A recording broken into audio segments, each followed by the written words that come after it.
Hey friends, I'm Aaron Ciotti. Everybody calls me Ciotti. Welcome to hell! Welcome to Monday Castle Crash prep day. Quad Mula F3 Siren is pretty much done. I wasn't able to get it up in the air because I had to spend an hour trying to figure out the stupid user one pin IO box nonsense with these Talon flight controllers made by CL Racing. But eventually I got it figured out. And yeah, it's a little bit heavier than I thought. It's going to be, with a 4S850, it's going to be like 275 grams all up, I think. Which is close enough to 250. Kind of figured out the antennas. I'm still not super thrilled with them. I might just do a blob of E6000 to kind of hold them in the rest of the way. They're okay, but if they get pulled really hard, they'll pop out of the thing. Toka 1505s, discontinued motors, 3800 kV, Gemfan 3052 props, Walksnail. Yeah, everything came together pretty good. I ended up using these little 3D printed TPU jobbies to get the Mini Mortal T down here away from everything. I didn't use the arm guards because the included hardware is too long, and it was driving up into the windings, stator windings in the motors. I don't know why they include that length. I'm not sure what motors would be able to use those screws, but they're conical screws, so I don't have any extras. So next time I do an order from Quad Mula, I'm gonna have to get shorter screws if I want to run those guys. For right now, I just won't run them. It's gonna get even heavier with those, which is kind of insane. So I might try to fart around over on Thingiverse and try to find a lighter weight set of arm protectors for the front. But other than that, yeah, came together pretty good. The ESC is a Speedix IS35. I misspoke yesterday. Yesterday I said it's an IS30. Speedix IS35, it's BLLES, so I have it on Blue Jay. Yeah, I don't know. Motor spun up totally fine in Betaflight. Seems like it should be okay. I ran out of daylight trying to get the basically trying to get power to the Walksnail VTX. And also I have not tightened up the camera screws, which are admittedly hard to tighten up. They're like right perfectly in line with the front motors, so you got to kind of put your driver in there at an angle, which is never great, but not the end of the world. There we go. There's one side. The flight footage a second ago was from the little Tiny Hawk 3, actually. Little bind and fly with a quick propeller swap and XT30 swap. That was hauling around the big battery, too. I was hauling around a GNB 2S550 with like 5 minutes of runtime or something like that. I mean, you might have seen it on the end of the flight file. So yeah, tonight we're gonna get the Grinderino. But well, after that I put these other two motors on it. We'll weigh these two. Yeah, I mean, these are two of the best, most popular 3-inch in air quotes frames. The Grinderino is actually 3.5-inch. My God, look at the difference. Look at the difference in motor location. So I'm gonna line up the front motors. Look at the difference in the rear motors. The Grinderino, I believe, is a True X. Certainly looks like it. Yeah, that's a True X. The Siren F3s are Squished X. Yeah. Cool stuff. It'll be nice to have these both up in the air, hopefully, for Castle Crash. That'll be cool. If we have time, I have to make a ESC to flight controller cable for a 5-inch rig, and then I want to pull the other one apart. Yeah, no, I have to pull the other one apart because the VTX was freaking out. I need to go outside and fly tomorrow. I need to fly some stuff and see what's broken and see what's not. The motors that are going on the Grinderino are these X-Nova 1804 3500s. And so, yeah, we just got to chop these wires down, strip them, tin them, and just pop them on there. That'll be super easy. I'm really impressed by Quadmilla, to be really honest. Just like, I know it seems like a small thing, but individually bagging the different screws for the different parts of the build and then having those bags be labeled, that's pretty rare, and that's like really, really nice. And yeah, everything went together fine. Everything lined up correctly. It was a pretty straightforward build. I dig it. I'm super impressed. I'm not surprised though, but because everybody's been saying that Quadmilla is great for the last like year. I also managed to. So first of all, I thought I was putting red and white arm LEDs on here. As it turns out, they're orange and white, which is kind of okay because these Toka Mamba motors are orange on the inside. But I somehow managed to put orange and white, so they're opposed, which is going to drive me absolutely insane. But I ain't fixing it. I ain't pulling. I'm not fixing it. I'll blow up a motor at some point, and when I have to desolder a motor to swap it, I might actually end up pulling the orange ones off of there. But I don't know. I'll figure it out. I'll cross that bridge when I get to it. So yeah. I need to find a battery strap for this too. I haven't found a battery strap. The Quadmilla battery strap that they send you, while very nice, is also very, very heavy. It's like over 5 grams because it's a big fat battery strap and it's got a big fat metal buckle.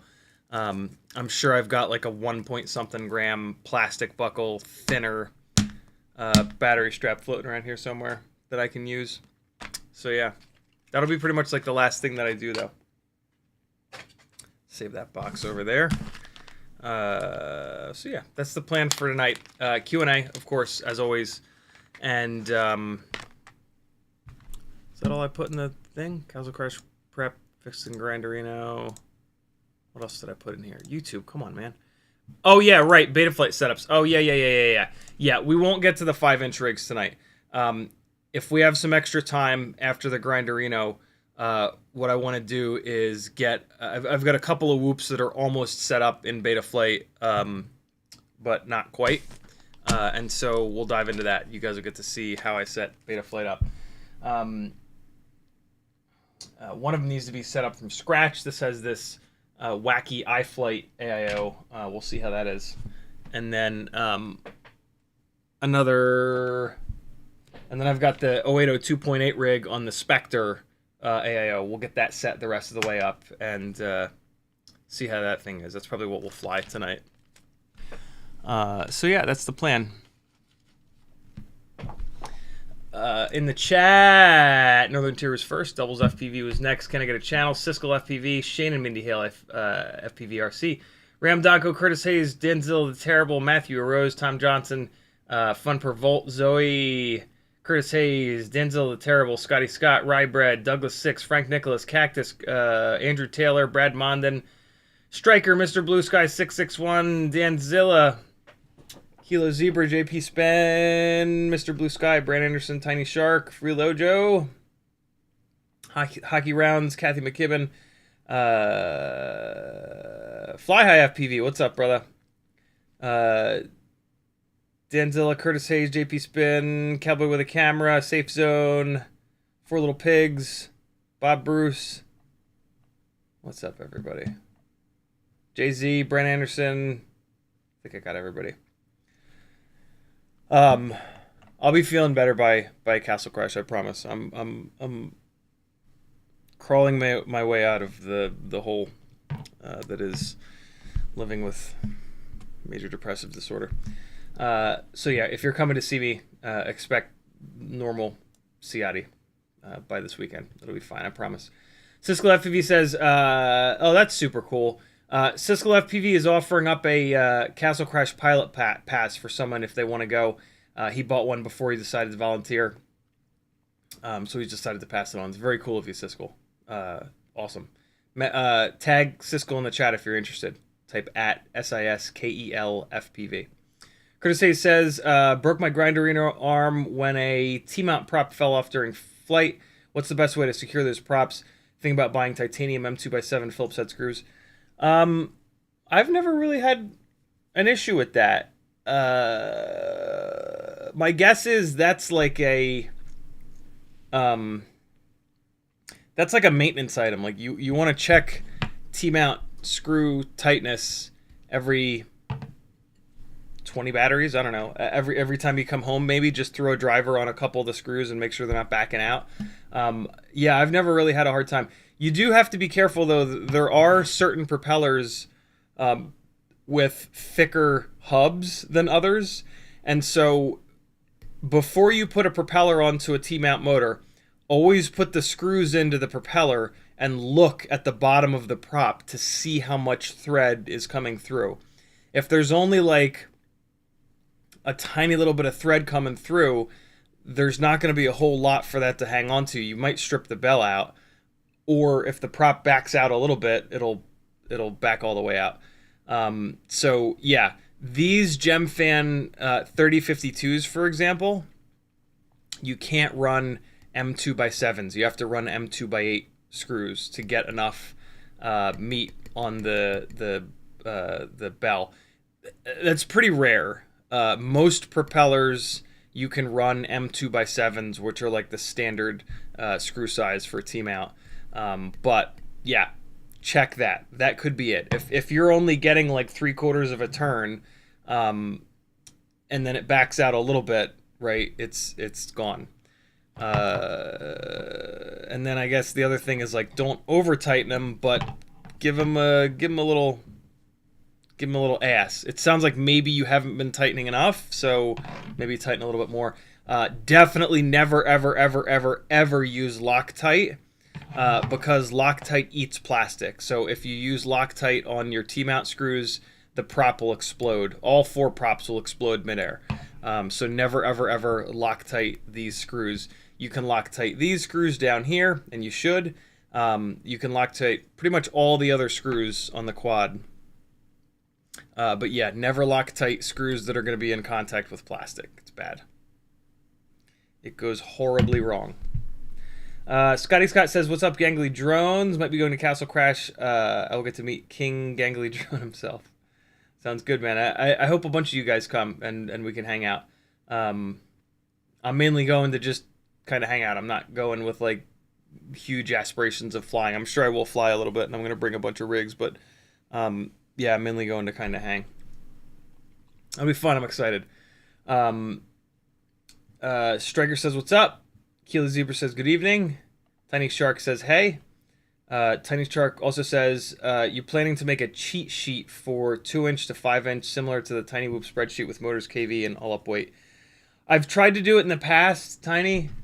You know what's actually super funny is when I went into my Google Drive to make that Tiny Whoop powertrain sheet, I stumbled across a version that I'd previously done. The problem is there's way too much. There are way too many parts, and then the parts go out of stock way too quickly, and so it just kind of doesn't work. With Tiny Whoops, you know, a set of motors pop up and they're there for a while. I don't want Google Docs. I want Google Sheets, right? Is that what it's called? No, it is Google Docs. But I think I have it in Google Sheets. Hold on. Oh my God, come on, man. Are you kidding me? Why does it... There we go. I think it's this. Motor and prop combos. Is this... Yeah. Yeah, this is it. So, like, look at this mess, right? This is me, like, trying to do that, and it's just hard, man. There's too many different motor sizes. There's too many different prop sizes. We get a motor for 6 months, and then it gets discontinued. You know, these Toka 1505s on here are long gone. Most of the gear that I have is discontinued, right? Like, and so it's just too difficult. It's just too difficult to do it. Tiny Whoops are different because it's such like a yeah, there just aren't too many options. But anything bigger than Tiny Whoop, it's just a bit much. Sorry. There's a reason that nobody's done it, right? I thought, is there another? I feel like oh no, that was from last year. Yeah, that was it. Yeah, that was the one that I previously did. It would be nice, but it just won't work. But when you guys are doing a build, you know, come on by a live stream, tell me what you're doing. Or head over to CiottiFPV.com, and there's a Fiverr link. Over on Fiverr, you can hire me. You can just basically buy my time. $40 for a half an hour, $60 for an hour, and we sit down on a Skype call, talk about what the goals are, who your favorite pilots are, how often you crash, what you crash into. There's a whole big list of questions, so that I can get dialed in on specifically the perfect motor, prop, frame, battery, whatever combo for you. That's one of the best ways to do it. I mean, you can certainly come into a live stream and say, like, you know, all up weight is going to be this, what motor, this is the prop size of the frame, and I can tell you like what I personally like. But yeah, if you fly long range, there's not a whole lot of value in that because I don't fly long range, and none of my setups are going to be optimized for long range, right? So yeah, if you have a couple extra bucks and you want to support me, the Fiverr stuff, or you don't have to go through Fiverr, you can just message me and we'll schedule it. That's really the best way to get a rig that's like perfect for you.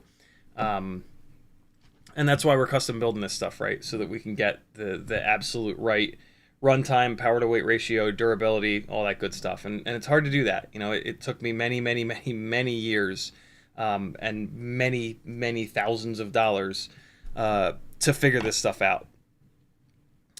Because yeah, you got to fly them a lot to really get a feel for them, and then you got to crash them a lot to get a feel for the durability. And so it's tough to do. It's been a long, arduous road, but I want to share that info with as many people as I possibly can, so that it wasn't, you know, all for naught. JB Spin says, for what it's worth, the Demibot fits 5.5 inch all day. That's cool. That's good to know. Four Little Pigs says, afternoon. Denzel the Terrible says, if it motivates you to take them off, I will buy the orange one off of you. Orange ones off of you. You know what I really need to do is get in the... I need to find the other two orange ones. If I don't do that right now, I might remember, but I can do it right now. So the orange ones are clear. It's so weird with LEDs. LEDs that show up as like yellow, like this, are actually like, a lot of times they're white. These ones are green though. But like the color of the actual LED chips is always very, very deceiving. See, what the hell? Yeah, okay, so here they are. So apparently that looks like red to me. Doesn't that look like red to you? Apparently that's orange.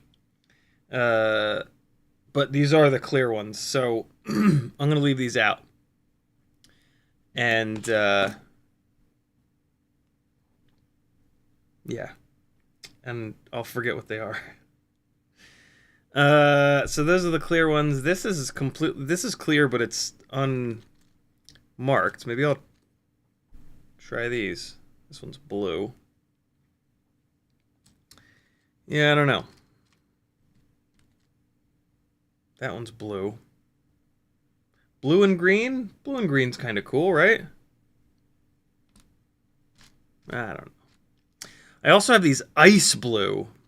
It's like that... it's that, like, Hot Boy fucking Honda Civic blue. A bunch of people know exactly what I'm talking about when I say that. A bunch of people don't. Lucky you. These are actually different. These are Tiny's LEDs, little tiny chips. See how much smaller those are? I kind of prefer these Flywoo ones because they have two much bigger chips, LED chips on them. But you can't get these anymore. And the last couple that I was able to find were in pink and green, which are kind of not my colors, but whatever. It's fine. I have a couple extras. But yeah, I didn't use these. I wanted to try these Tiny's LEDs ones. Hey, there it is. There's the other blank-backed one. So these will be the ones that go on. I have no idea what color they are. I'm going to keep these blue ones, I think. So there's that. You know? Which is interesting. To me, and only me. What else is happening? I don't know. Zoe says, do you have any Betaflight Air 5-in-1 AIOs on the way? I don't. I did message Betaflight about it, and they said that they would send one when they're available. So yeah, hopefully one will just magically show up one of these days. YouTube did the thing, scrolling back up. Jay-Z says, is 1002 14,000 kV on 2S enough power for a 35 gram 7mm? I'm going to assume that you mean 75 millimeter. Yeah, just enough. Wait, 35 gram? No, yeah, you'll be fine. You'll be fine. That'll be plenty. You're going to run that at 100% for sure. But yeah, that'll be really good. Kevin James says hello. Matthew Arroz says, what's the easiest way to diagnose which way your motors are spinning in the Betaflight Wizard? I just touch them. Like, I just touch the bell, pull the props off, and then I'll just touch the bell of the motor. If it's a really small, tiny whoop motor, I'll touch the motor shaft, and you can just kind of feel which direction the motor shaft is spinning. But yeah, that's what I do. I used to do like fancy shit. Like I would take like my solder, like this, and I would try to like drop it down and like see which direction it dragged. But then one day I was like, wait a second, and it was fine. So yeah, one of those don't overthink it kind of scenarios. So,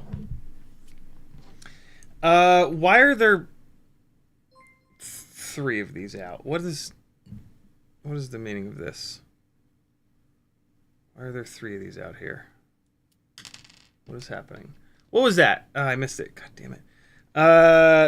These 2 are yellow. Hold on. Which yellow is the clear? Yeah, yellow is the white. Yellow is the white. All right, putting those 2 there. I think this is going to end up being all white. Yeah, look how annoying this is. Don't do this with props on, by the way. Look how annoying this is. Ready?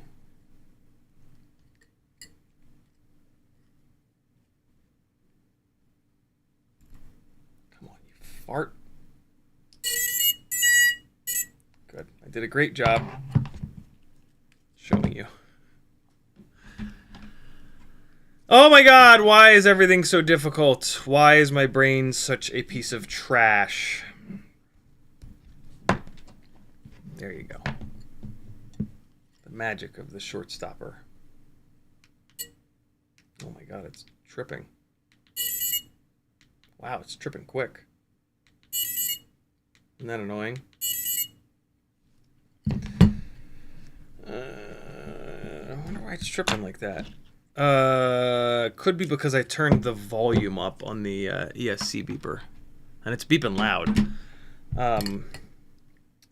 Yeah, I don't know. I'm dying to kind of test hover to see if it rockets into the ceiling and if all was for nothing. But I bet you it's fine. I'll bet you that it's fine. I gotta put this somewhere. Put it right here. Alright. It's going to stab me every once in a while, but that's fine. Curtis Hayes says, Hurricane 3016x3, 1.5 millimeter, 1804, 2450 motors on my Grinderino. That is the wrong prop. That is a toothpick prop. Get that propeller off of there. You've got 1804 big ass motors. 2450 kV is super low though. I'm assuming that you're running that on 6S. Yeah, get those props off of there. Get a more pitchy prop on there. Those propellers are, yeah, they're that's a toothpick prop. Get something bigger like the hold on, let me see. Power Drone has a great selection of micro propellers, and I love the way they have them organized. So you want like at the very least these GemFan 3020s, but they're still too low of a pitch. Man,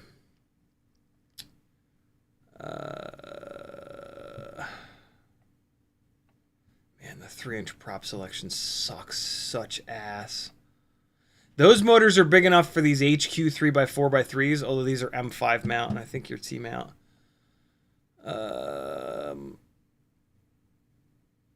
Jesus. Wow. What a terrible propeller selection. HQ also makes a 3x3x3. Those are fine. These Avan 3-inch props, these are pretty good. They're a little bit fragile, but no more fragile than those 3016s that you have on there. These Gemfan Wind Dancer 3028s will also work. Wow. Yeah, that's really it on there. See if RDQ has anything more interesting. Oh God, I hate their new website setup. 3-inch, here we go. That wasn't too bad. That was not too bad to navigate through there. Last time I was on here, it was a mess. So here's the HQ 3x3x3s. These are really good. They're really well balanced. Here's the Emax A-Vans. They fly really good. They're super lightweight, but they're just a little on the fragile side. This HQ 3x2.5x3, if this is one of the newer one, the old 3x2.5x3s were not balanced. The new ones are. So hopefully this is the new one. This is a good prop. There's that Wind Dancer 3028 again. Here you go. Here's the Gemfan Flash 3052. This is a big boy propeller. This is what I'm running on this guy. This is another really good option. All of these are going to be way more durable than what you've got on there right now. That's really kind of it, though. You could try these HQ 76 millimeters. These are more of a Cinewoop prop, but the outside of the airfoil has a little bit going on. It's not just a straight cut, so that this could be a good one here. I've run these before. They're actually really good. Yeah, that's about it. Looks like RDQ is the place to go. Pyro is sold out of everything.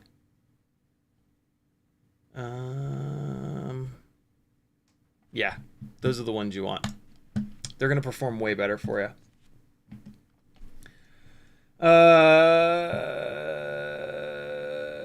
J-Monk says, what was your rig when you were chasing the RC Drift cars? I have 4, but they're all very, very similar. The Walksnail build...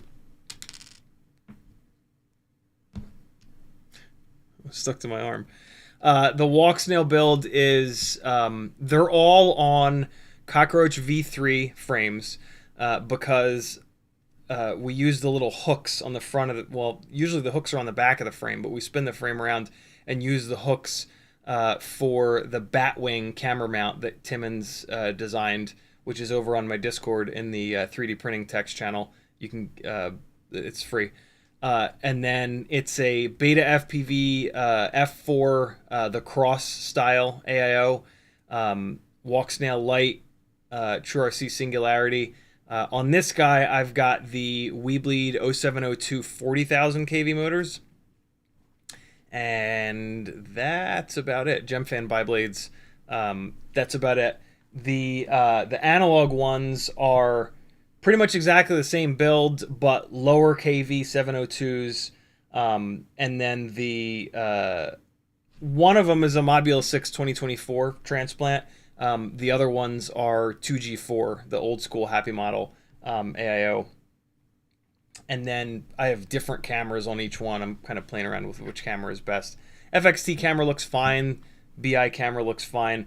I want to build a super lightweight one with a Runcam Nano 3, but that would require me to actually plug the 3D printer in and get it all set up and learn how to 3D print, which is something that's going to take some time, and I just haven't been able to find that time yet. So, but yeah, super simple builds. The Batwing camera mount is the magic, because it allows you to have no ducts in view, but it doesn't have the laundry list of negatives that the Fractal frame has. So yeah, the Batwing camera mount really made these things so much better runtime, better power to weight ratio, and just like easier to fly. So yeah, that made a big difference. Tiny Shark says, recreated your 2S Walksnail with 1002 19800s at 52 grams with nanotech. That is old school. 2S 300 mAh batteries. Flies amazing, but these are some shitty batteries. Need to get some Tiny Whoop 2S. Yeah, nanotech, those are old school batteries, man. Back in the day, they were the best, though. They were the best that we had. Walter says, Alan Watts could give you a good moment too. What? YouTube just did the thing again. Jay-Z with a $2 Australian super chat. Thank you, brother. He says thank you. I say thank you to you. Matthew Arose with a $9.99 super chat. He says, for your help now and in the future. Thank you, dude. Very cool. Very, very cool. What's our new what's the new gear fund gonna be? What's this one? Oh yeah, right. Hold on, let's go back to the we never finished the 533 2007 motor fund. I think it was at $30. And those motors are basically 100. Yeah, they're, let's call it 110. I'm pretty sure we were at $30 there.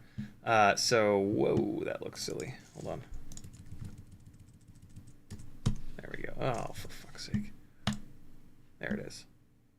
We can make it a little bigger here, too. There you go. Those are like the lightest weight 2207. Nah, it's not a 2007. 2207. It is unbelievable how shitty my brain functions when the mental illness comes a knocking. Justin says, just jumped in the stream, but sent you an email about the batteries you're selling from yesterday's stream. Hope all is well with you and everyone here. Thank you, dude. I will get caught up on my emails probably tomorrow. I'll get back to you. Super62 says, need a frame recommendation for the Ripper 1404 3800 kV motors. Super62, I have nothing to go off of. I don't know if you want to build a long-range rig, a basher, a cinematic rig. I don't know what payload you're picking up. I don't know how often you crash. I don't know what you crash into. I don't know what your flight style is like. These are the things that I do in the one-on-one sessions to really help people dial in and build something that's perfect for them. If it were me and I had a set of those motors, I would do like a lightweight 3-inch, which doesn't really exist anymore. Like, we used to have the Rip Squeak frames, but they're not really around anymore. Problem with those motors is that kV is a little bit low. 3800 kV is a little low for a 1404. But yeah, look for a really lightweight 3-inch. If you're looking for like a freestyle, almost basher kind of thing, look for a lightweight 3-inch frame. You could do the Quadmola F3 Siren, but it's gonna be a little heavy. If you can find a 3-inch frame lighter than this, you'd be better off with that. You can't really go down to a 2.5-inch prop because those do not have enough kV for that. So you've got to be up on 3-inch. So look for a lightweight 3-inch frame. Is my like shot in the dark, right? That's me just closing my eyes and throwing a dart. Super62 says, no, Rybread says, Walksnail Grinderino is on GemFan 3520, Zing 1404, 4600s. It's 177 grams dry. 177. I forget what this thing weighs. Let me compare it to this. I think that sounds about right. So this F3 Siren is 170. You're actually pretty light. That's pretty light for a Grinderino. That's a heavy frame. It's light because it's on light motors. Wait till you see what mine weighs on these 1804s once we get these motors soldered up. Siskel FPV says, if you were going to build a Quadmola Gin, what size motors would you go with? Probably a 1404. I'd be looking for like... The easy button is the T-motor, 1404 4600s. But I would look around and try to find something up at like 5,000 or even 5,500 or even 6,000 kV. I don't think they exist, but stuff goes... Yeah, stuff gets discontinued and new stuff pops up so often that I can't keep track. And so, yeah, that's what I would do. Absolute smallest I would do, because that build ends up being pretty much as heavy as this. The smallest that I would go would be like a 1304, but you're going to be best off with a 1404.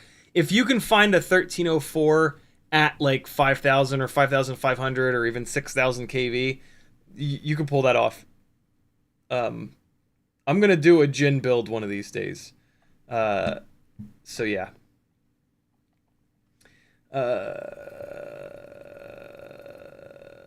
Blizzard FPV with a 26.96 Canadian Californian dollar super chat. Thank you so much, brother. He says, "Hey, $20 is $20 unless it's Canadian, then it's 26.96." LOL.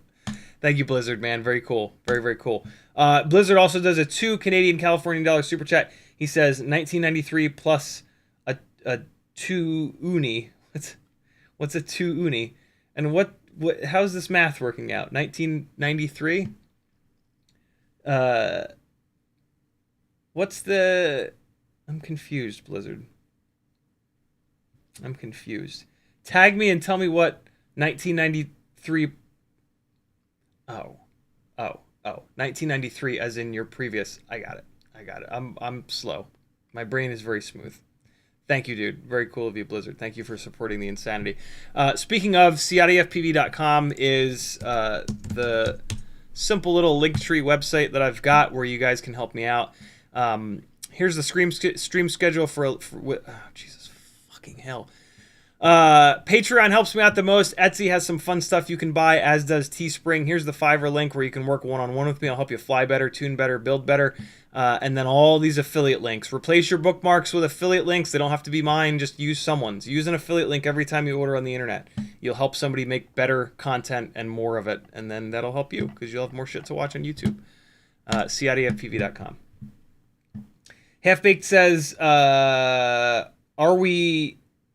all the DJI video out apps broken, or am I tripping? DigiView, DVCA, etc. I don't use any of them. I use the smart controller, so I have no idea. But I wonder if anybody else knows. Tiny Shark FPV says, by the way, can't stop flying your ultimate freestyle tiny whoop build. Already burned through 18 batteries. Enjoy it, dude. That combination of parts took me literally years to figure out. Zoe says a toonie is a $2 Canadian coin. Ah, okay. Okay, got it. Very cool. You wacky Canadians. Beef FPV says, would you still put the 1804s on a Grinderino with 5-inch arms? No. 1804s are... I mean, here's the easy answer to that. Motors that are good for 3-inch or 3.5-inch are going to be infinitely too small for 5-inch. If you were going to like the absolute smallest motor you could possibly run on a 5-inch propeller, and now this is going to assume that you're using those like super lightweight, super low pitch, long range 5-inch propellers, maybe even like a biblade, would be like you might be able to get away with a 2004, but I don't think so. I think you would need to go up to like a 2005 or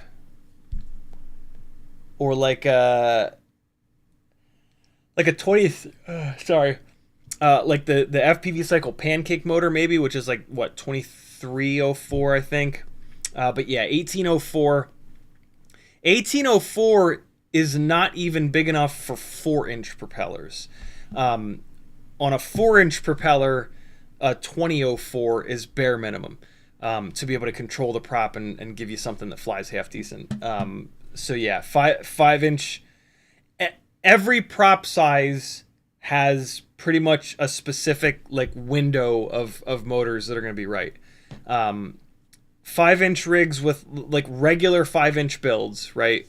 Carrying like a GoPro Session or an DJI Action or a GoPro Hero or something like that is going to be from like 2305 and a half all the way up to like 2207, 2208. And then you can just kind of bounce it down a little bit. 5-inch to 4-inch. 4-inch is going to be like from 2004 up to like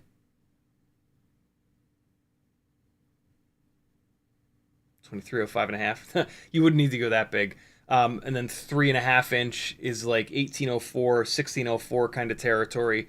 3-inch is like 1404 up to 1505, somewhere there. The Grinderino, my Grinderino is a little bit different. I chose these X Nova 18. So I run this on 3-inch propellers. I don't like the way 3.5-inch propellers fly until the all-up weight is like 350 grams.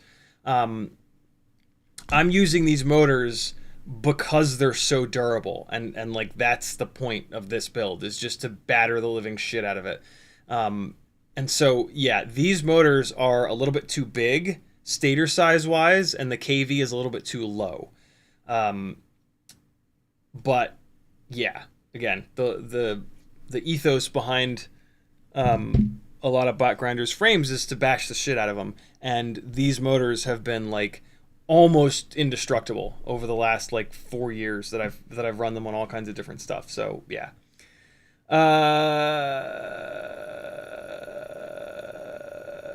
Demo FPV says 3-inch frame suggestion, Grinderino, Tank S, other options.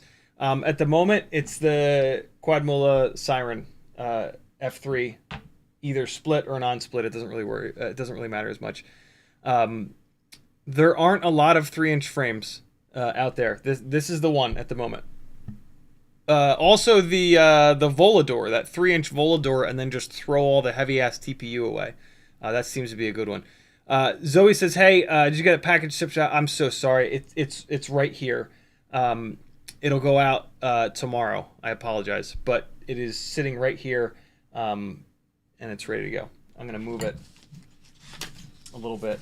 I had the envelope with the drill bit, and it got buried over here, and I just completely forgot about it. And then when I was cleaning up yesterday, actually, I came across it and felt like a jerk. So I'll get it out for you. I wanted to get it out today, but yeah, today has not been a great day."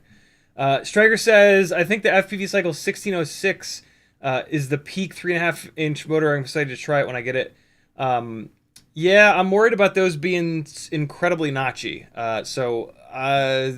Yeah, I don't know about those, but it's a really interesting stator size. That's a stator size that could probably run all the way up to like a 4-inch prop. Let's see, actually. So if we do 1606, and then we do like 2004. Oh wow, it's still not as big as a 2004. Yeah, maybe not. But it does have the benefit of the 6mm tall stator versus the 4mm tall stator, so it might actually be okay. But yeah, the notchiness of that motor really scares the hell out of me. But it's a super interesting motor, that's for sure. Danzilla says 3.5 is better than 3. ... Fight me. If you can make a 3.5-inch build heavy enough, it's not better. It's just different. It's just going to be closer to. It's gonna carry more speed, and it's gonna have more throw. So it's going to be pretty different.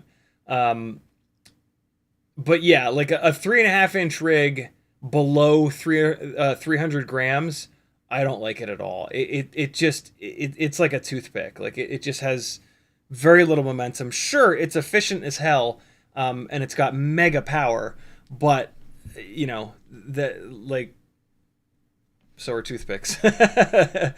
If you want more of like that 5-inch kind of flight experience where it's kind of more balanced in terms of being able to throw it over stuff and like, I don't know, just a 5-inch rig carrying a session, it's just such a cool balanced flight characteristic of like when you zero out the throttle, it's got enough momentum to kind of do all kinds of really fun stuff. And so you get like this really 3-dimensional sort of feeling from it, where you can be inverted, you can be right side up, and it'll just carry its weight over stuff, and it just kind of like shrinks the world. And I'm always chasing that. I'm always chasing that sort of flight experience with everything else that I build.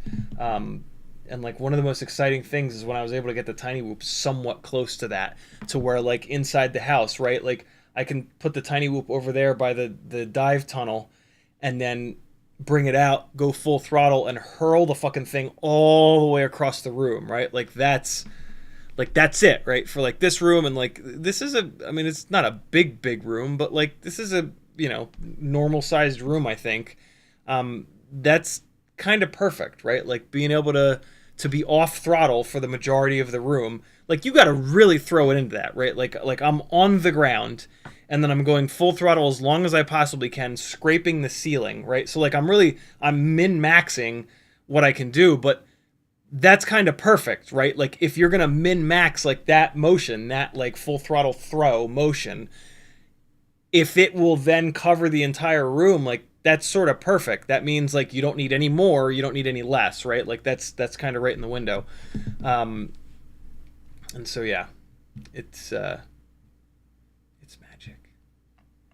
The right ratio of prop size to all up weight is an incredibly difficult thing to nail down, and it's kind of different for everybody, right? Like my first couple years in FPV, flying lots and lots and lots of basically toothpicks, my ideal power to weight ratio was completely different.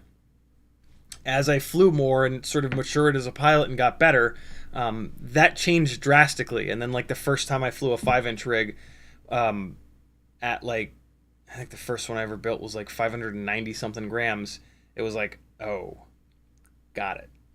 And it opened up, like, they're harder to fly. Like one of the cool things about toothpicks is they're kind of easy to fly because they don't have all that momentum and throw. So you can't do a lot of the really hard, really sketchy shit, right? You can't throw it over that 60-foot tall tree. It just won't do it. So you just fly it over that tree, and that's fun.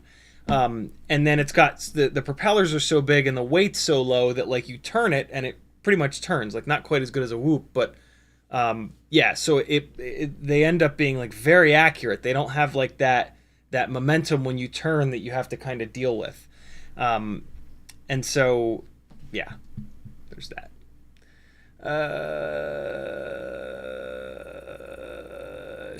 We got that. Denzel the Terrible says you should make a prop size / motor size infographic. Yeah, I wish there was an easy way to do it. I wish there was an easy way to kind of boil it all down to put it into an infographic. But it's really so hard. Zoe says, don't apologize for not getting out. I know exactly the feeling of mental health struggles. It's no joke to deal with mentally. Thank you. Enjoy your time at Castle Crash. I will. I hope. For the record, events, you guys will get to see me at peak anxiety level if you come to Castle Crash. And I do much better overloaded with anxiety versus overloaded with depression, as does everybody, I think. But yeah, for the record, I will be mind-blowingly anxious, and it has nothing to do with any of you. You can't help me. It's just sort of the way it is. But yeah, if I seem different at Castle Crash, that's all it is. It's not you. I'm not mad at anyone, or you know what I mean. Like, so yeah. Striker says, yeah, Denzel, especially for carrying a 35 to 40 gram action cam like the Go 3, you end up right at 300 to 320 with 3.5. I like it much more than 3-inch. Yeah, I've got to carry the Insta360 Go 2.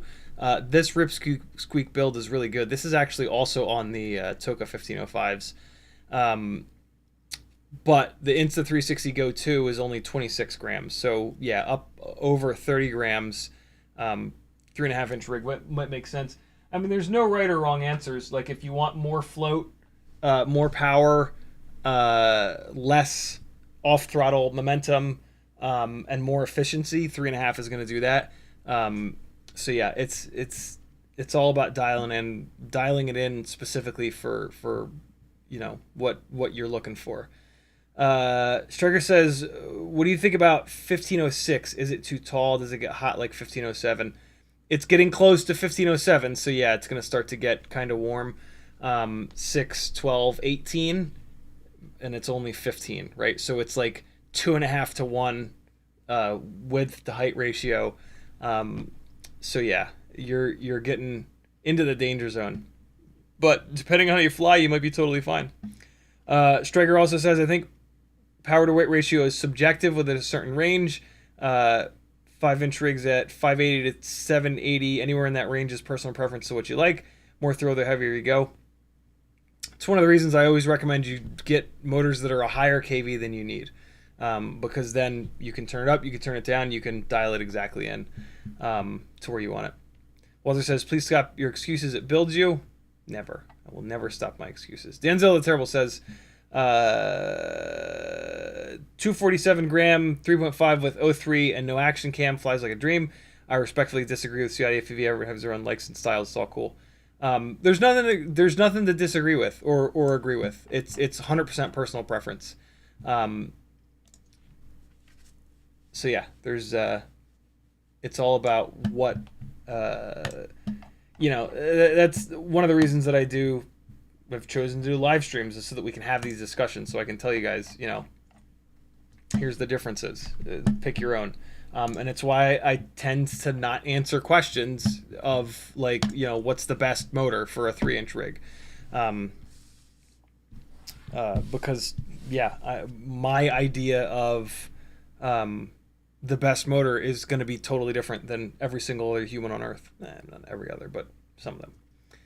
So yeah, let's get the Grinderino back on its little grinder feedo.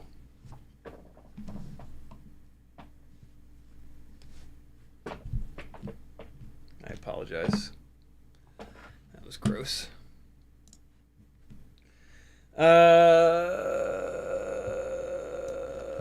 Okay.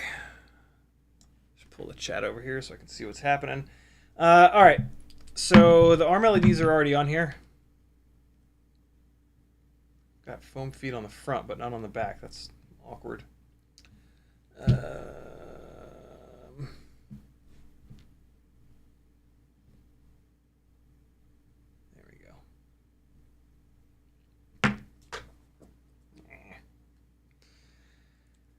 Okay, so Demo FPV says, will you be streaming next Monday on Labor Day? I won't. I will still be. Well, I might. I might be home in time. No Friday stream, no Sunday stream, because I'll be at Castle Crash. I have the hotel room booked for Sunday night, and I'm not really sure what's going on Monday, but yeah, I'm gonna be there, and I don't know. I don't know if I'll be home in time, but yeah, I should be. I can't imagine that I won't get home. It's only like 3 hours for me. I have a feeling it'll be fine, and I'll be streaming that night. If I'm not streaming, it has nothing to do with Labor Day and everything to do with, yeah, me still being at the event or whatever, a 15-hour long traffic jam on the way home or some bullshit like that. This is Atlanta after all. So yeah, should be a stream. All right, so here's the something that's kind of weird about these X-Nova motors is that the motor shaft and the C-clip don't protrude out the bottom. So you can't do that little trick that I usually do where you put the motor down on the arm and like and it sort of like locks in with the hole in the arm. So I need to actually like screw this down. So we'll do that real quick. Throw 2 screws in this motor, and then I can get the wire length perfect. So, and I'm gonna have to do this on both motors. All right, so any 2 screws, because it is gonna come right back off. But I just want to get it in the exact right spot. There we go. And so we lay these wires out like this. We give the wires a little bit extra. And then, come on, man. Get off. Okay. And then I'm going to cut this up here. All right, and you only really need to cut one because you're just sort of marking the length, and then you can pop it off. Could probably do it all with the motor still on there, but we're cutting these motor wires really short, and it's just kind of a pain in the ass. So this is going to be motor number 4, front left. So we cut that one. We're going to take these guys and come on, you jerk. There we go.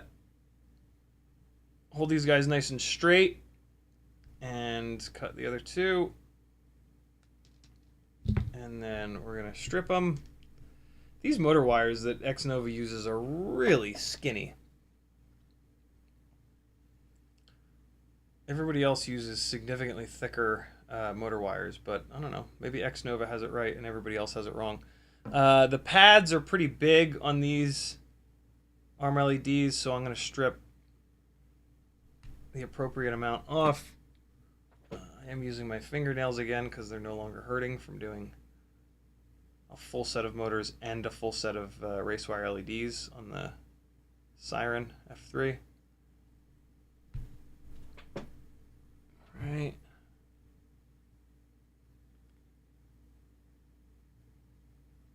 These 2 rigs will be really fun to fly there.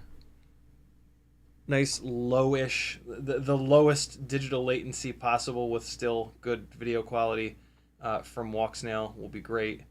And then, yeah, 1080-60 being recorded on board will be awesome, as always.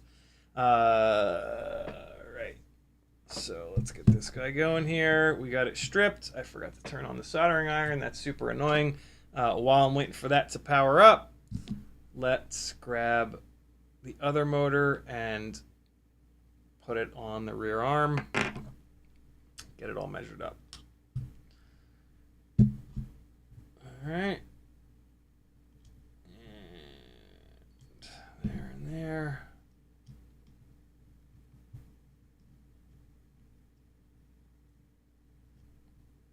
Okay.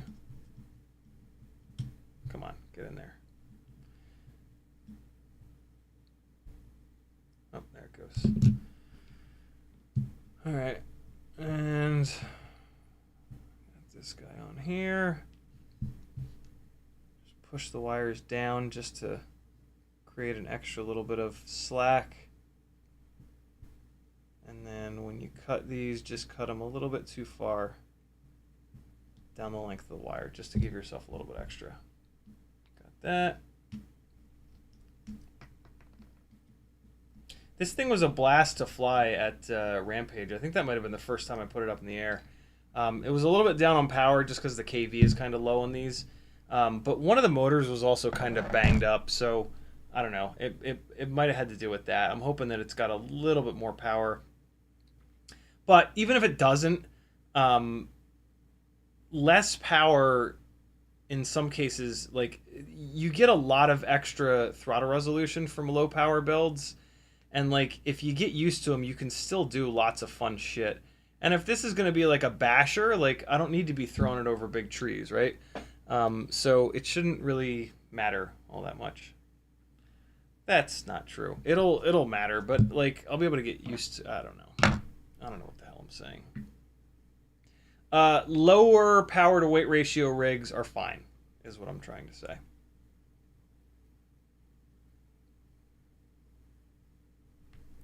The main problem that I have with them is, like, if you're used to a certain power to weight ratio, when you go to fly that rig, it's going to be a pretty big adjustment, which can get kind of tough. That makes your job harder as a pilot. And so, yeah, you got to kind of be careful with that.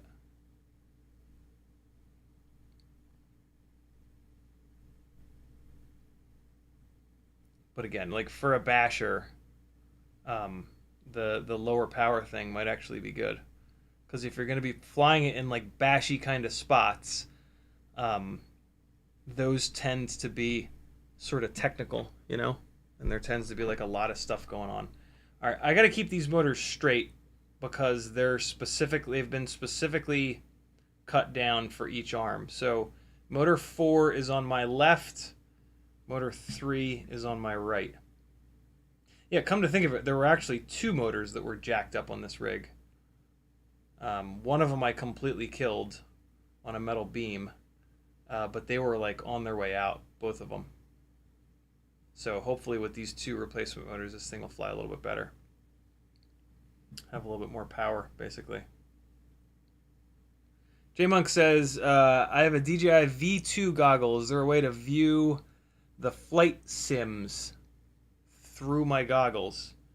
Maybe? Is there an HDMI in on the goggles? That's really what you would need. You would need HDMI out on your computer, and then you would need HDMI in on the goggles. Now that I think about it, I don't think there is. I don't think there's HDMI in. I don't think there's going to be a way to do that. But maybe somebody in chat will know better than me. Fair warning, it's probably going to make you motion sick. That's the feedback that I've gotten from people that have tried to use their goggles in sims. All right. So I'm just going to tin these up real quick. Hold on. And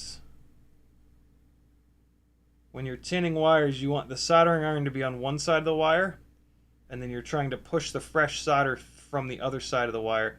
What you're trying to do is get solder in between the strands. That way, it'll hold enough solder so that when you go to solder that wire up to the pad, you don't have to add any extra. There's enough wire already on the pad and already inside the wire, and you get a really nice solder joint, a really strong, really clean solder joint.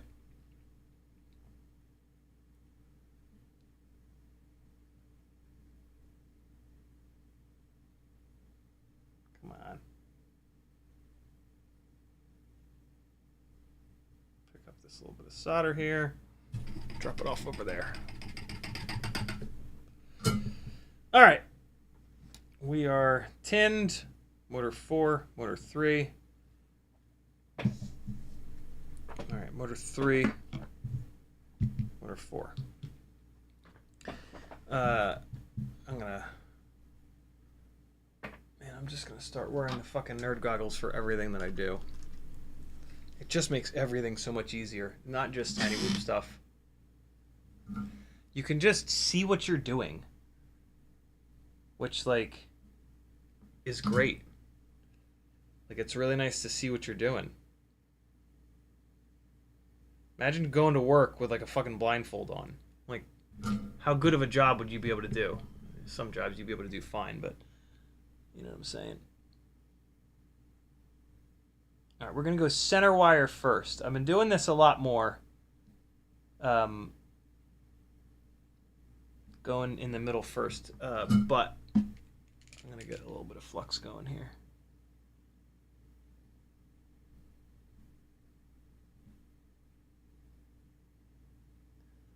Ooh, that's way too much.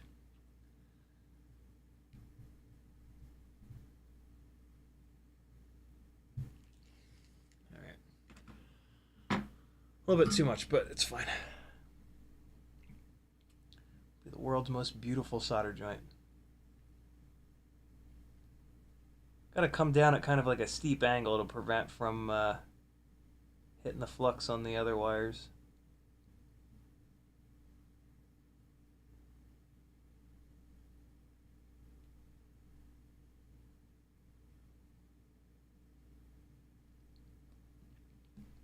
Okay.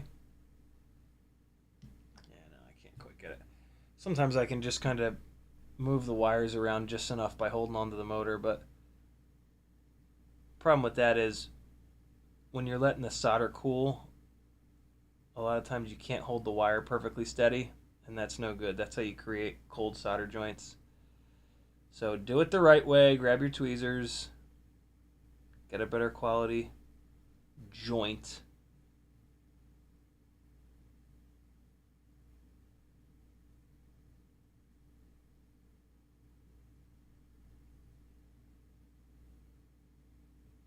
The reason why I don't talk sometimes when I'm doing this is I'm holding my breath. Because we are using leaded solder.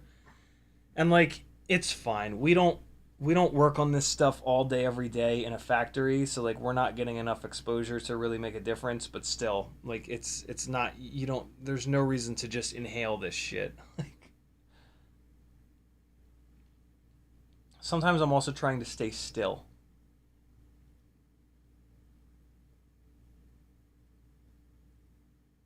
Which is important. But a lot of times it's just because I do this and then the flux fumes just blow directly up into my mouth. Okay. All right.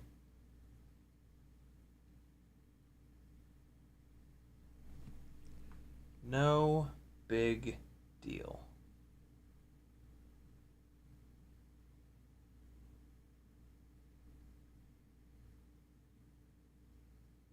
I did a shit job with that one. Hold on, let me fix it.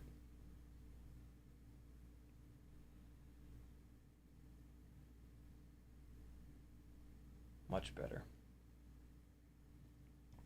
All right. That's it. Now they're probably, well, I was about to say they're probably not going to be spinning the right direction, but they should be fine because I took the same motors off. Yeah, they should actually be fine. So I might not need to do anything in Betaflight, but I'm certainly not going to test hover this thing inside the house. That's a death wish. So yeah, I'll put this up in the air tomorrow. I'm going to try to get my ass up. Well, actually, tomorrow's going to be a fucking nightmare. I got to get up at like 5 to get Azalea woken up and on the bus. And then I should be able to go back to sleep for a little bit, but then I actually have therapy at noon, which is like an hour away. So yeah, tomorrow's going to kind of suck, but whatever. We'll be fine. I shall live. Jabo says, I now understand the pain of direct solder motors. My Mobile 6 is constantly snapping them. Charged 6 batteries, went to fly, and 2 motors had broken wires after working fine on the last flight. Yeah, you gotta be like incredibly careful with how you handle the rig. Like your fingers can push on those 30 gauge wires from just like holding the thing to kind of do that. So adjust the way that you hold the tiny whoop, and it'll help that a little bit. Because a lot of times, like once you're on direct soldered motors, you kind of can't go back to plugs. So yeah, that might help a little bit. But yeah, man, that's the experience that I've had with direct soldered motors is that they just break those wires left and right. I've had a much better time with plug motors, as you all know, and are probably sick of hearing me say by now. Alright, just throwing a couple screws in here. I guess we might as well throw this into Betaflight, see if these motors are spinning in the right direction. Why not? And I'm actually using 4 screws on these, which like I never do. But again, basher. I want this thing to be as durable as possible.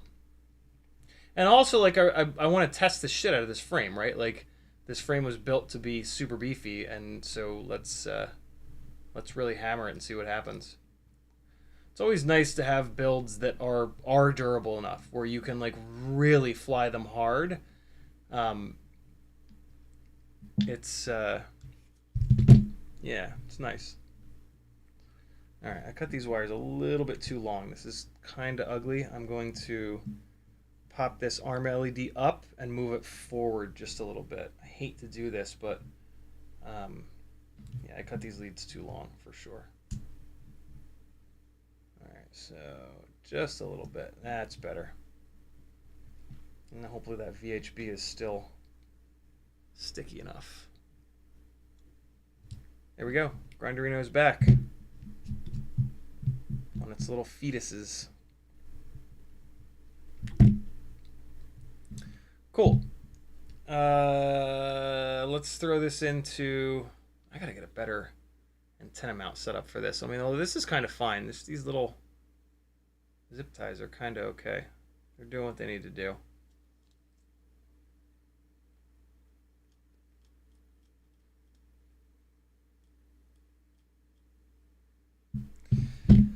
A couple things about this rig are jank, but not too bad. Not like ultra jank, just like I'm a goddamn perfectionist that can't stop with builds jank.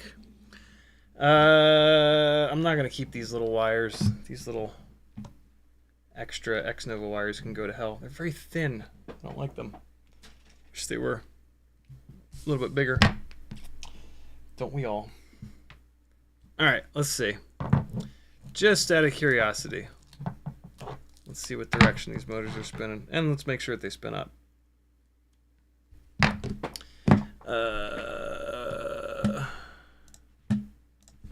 Alright, connect. Let's throw a battery on here. That's a good sign. Motors, motor direction. Well, hold on. Before I go into there, that might have just wiped out the setup. But let's see. Props out, props out. What the fuck is that noise? Props out and props out. We're fine. What the hell motor is making that noise? I thought that was I thought that was the motor that I removed. Is it one? Oh god, that's not good. I'm gonna run it into the ground now. I don't care. Can you tell which ones are the new motors? Wow, motor 1 is...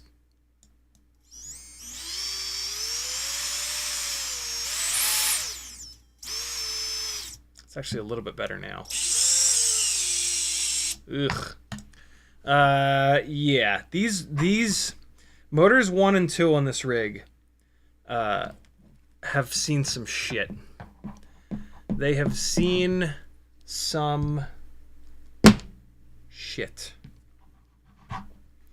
But the other 2 motors were, like, ridiculously bad. Alright, man. This thing's good to go. I'll fly it a little bit out front tomorrow, see what's what. Try not to kill anyone. Although I'll be doing it during the day. Nobody will be home. And yeah, it'll be cool. I'll be able to kind of compare this a little bit to the Siren F3. That'll be fun. Front screw mount, front screw mount. Yeah, there we go. Cool. Grinderino's back. Where are... There they are. And so the props that I run on this thing are T-Motor 3140. It's actually a discontinued propeller, but I bought a bunch of them before they went away forever. And these are kind of like my favorite propellers of all time. 3140, right? So 40. It's a very pitchy prop. It's M5 nut only. It's a big, strong bastard is what I really love about this propeller.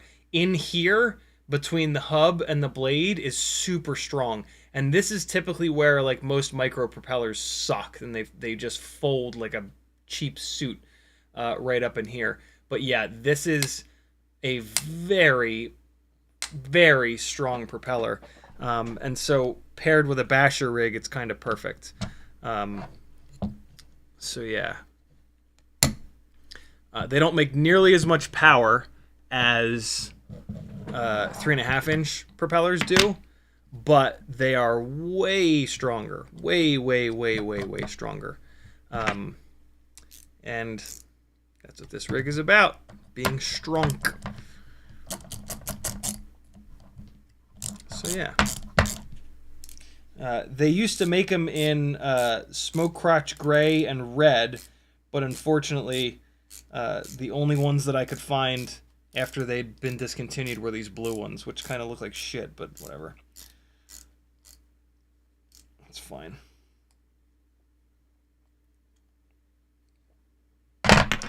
So that's a high right. We got another high right. Where are all the high lefts? Where you at, high lefts? Hi lefts, where are you? You're on the other side of the bag, as well you should be. Left. And left. Come on. Come on. Get. There we go.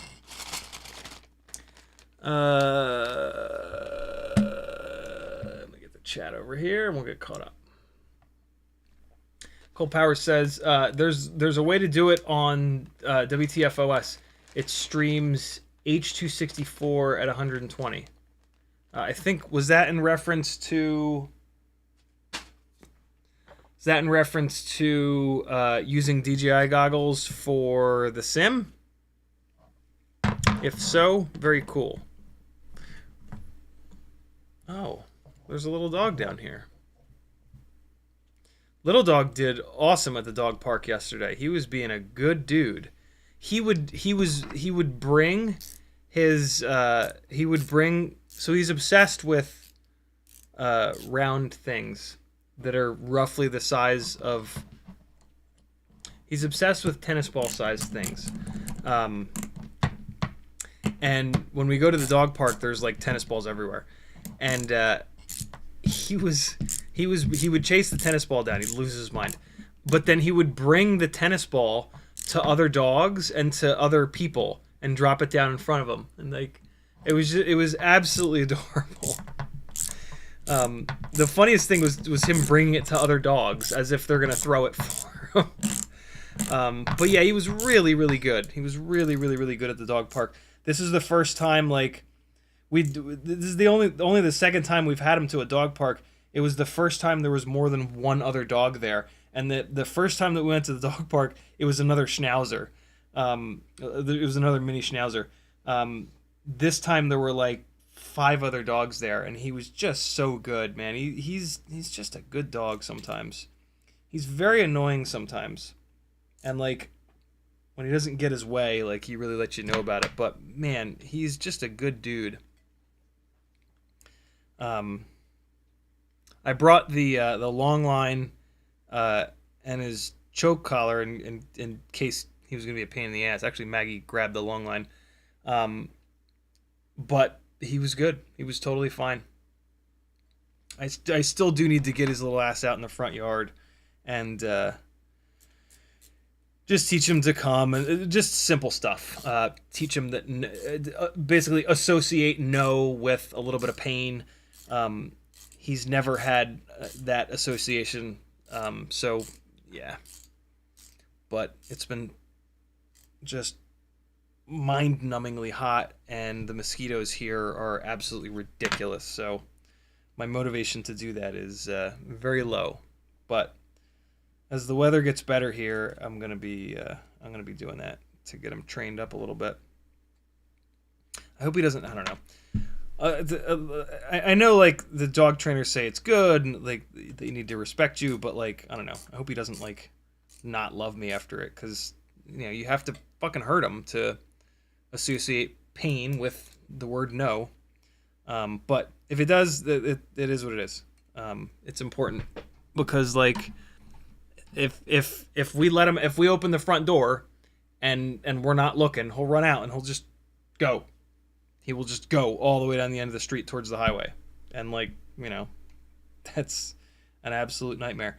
Man, getting these prop nuts down on these motors is sometimes a pain in the ass. It's only when the prop nuts are fresh, when the nylock is fresh. Once these prop nuts have been put on and off a couple times, it's completely fine. But yeah, like this is the fresh set of prop nuts that I'm putting on right now, and the nylock like really grabs the motors, the M5 motor shaft. God damn! All right, that should be fine. There it is. Wait till you see how heavy this thing is. We got the prop nuts and the motors on. Let's take a look.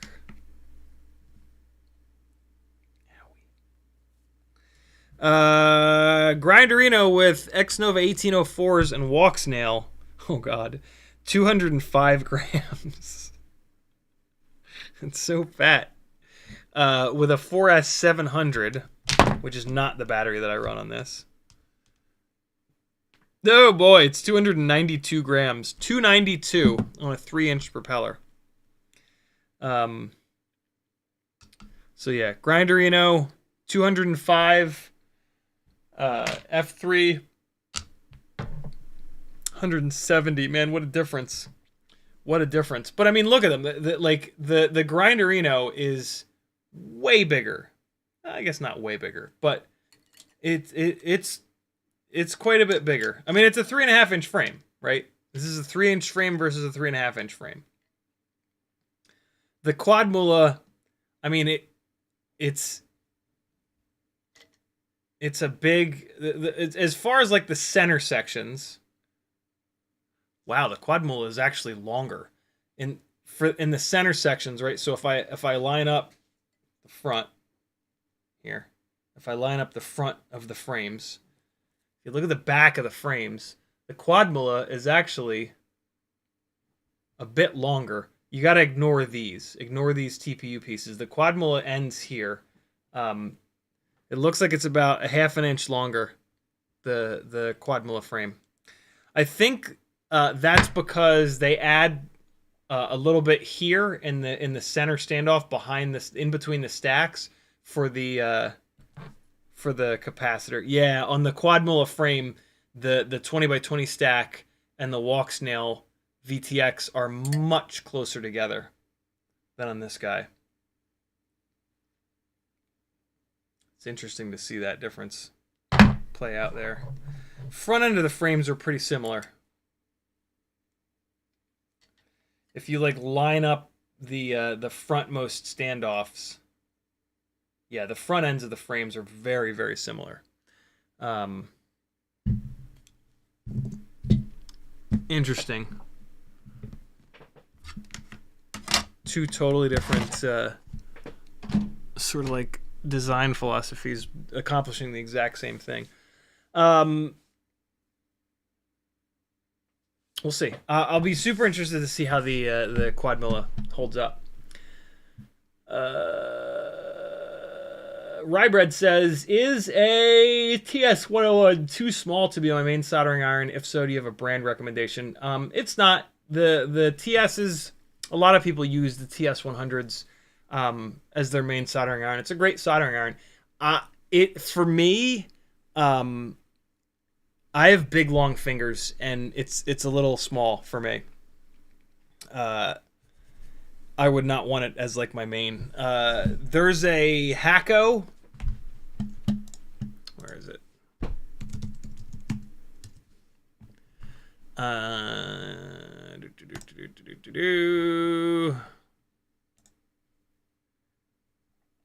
Hacko FX888D.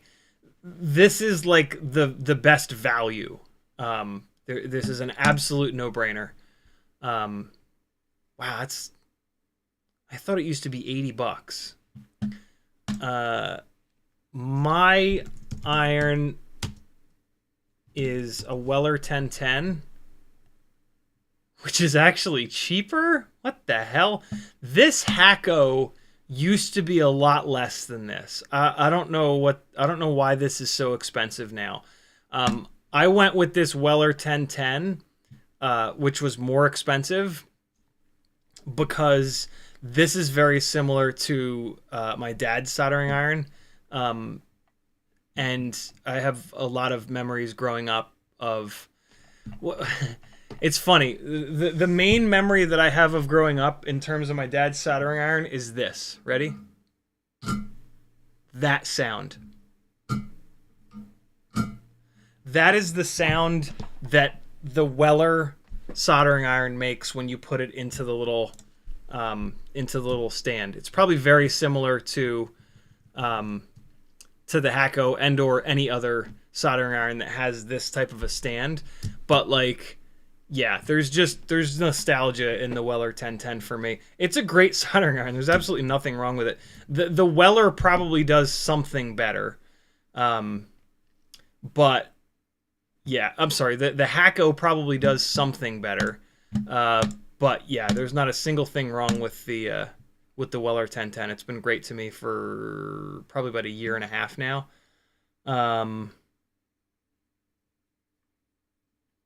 Maybe there's not. Maybe the Hacko doesn't do anything better. Yeah, I don't know. Do you like blue and yellow, or do you like light blue better?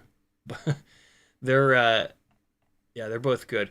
120 volts, 70 watts. Is there a difference there? Nope. 120 volts, 70 watts. Yeah, you'd be fine with either one. They're two of the most popular soldering irons. If you spend like roughly $100 on a soldering iron, you'll have something that's awesome, and you'll never need to replace it. And yeah, you'll get something with like a proper little stand, and the handle's going to be a little bit bigger, and it's not going to be like hooked up to an XT60 or any weirdness like that. So yeah, kind of can't go wrong with either one. But all that being said, the TS100, if you can get a cool stand for it, it's a great. It'll do the job every bit as good as the Weller or the Hacko. And then you can throw it in your bag and bring it with you. Striker says, I breathed that shit in for several years growing up, learning how to solder for Nerf modding and some other hobbies. Have better habits now. I can only hope it isn't going to harm me long term. Now, all the data says that like you have to work in a factory 8 hours a day and huff soldering fumes for that amount of time to actually, yeah, have anything bad come out of it. Parkour guy says, I just picked up the X Novas for my Grinderino. What props do you recommend? I got the Gem Fan props. They're 3.5. Forget the number offhand. Yeah, you basically want the most pitchy props that you can find. I just talked about the T-Motor 3140s. Yeah, you just want all the pitch. The X Novas at 3500 kV are low. That is a low kV. So and the other thing is that the Grinderino frame and those X Nova motors are strong as hell.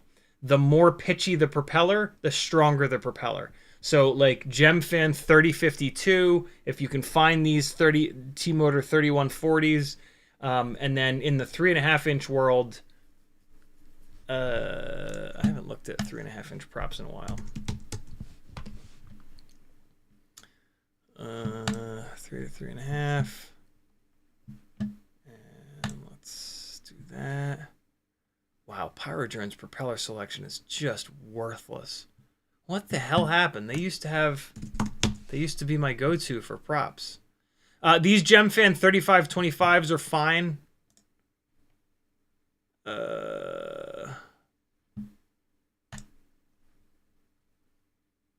on. So skip these 3520s. There's a more pitchy version. These 3630s, these should clear. These are good. 30 pitch. HQ 3.5 by 2.5. Yeah, these are probably okay. A little bit lower pitch than these guys here. These Gemfan 3630. No, these won't work on that. These will not clear that motor. I think the get a set of these, but only get one set. I don't think these will clear the motor bell. You'll see what I mean. Buy one set though. Jesus Christ, everything is sold out everywhere. What the hell? Yeah, you're gonna have to search around. Look for the lowest pitch I would go with is like 2.5. Look for something that's more pitch than 2.5. And look for something where the end of the propeller blade has like some kind of tapering. Propellers that just have a straight end of the blade area here are Cinewoop propellers, right? And this will not manage the tip vortices all that well, and it'll be kind of an inefficient propeller. It'll make good power, but it'll be a little inefficient. It'll be more than a little inefficient. Hold on, I'm going to tell you if those 36s work. I just realized that I did buy a set of those a while back. Here they are. Nope, these aren't them. Maybe I didn't. I thought that I did.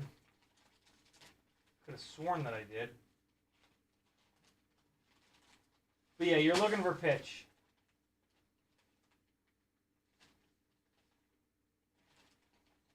Nope, I don't have them. What the hell?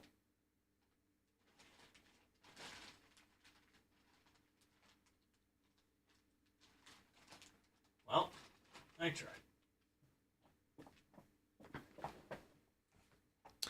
There should be... Yeah. I'm pretty sure there's a Gem Fan 3525.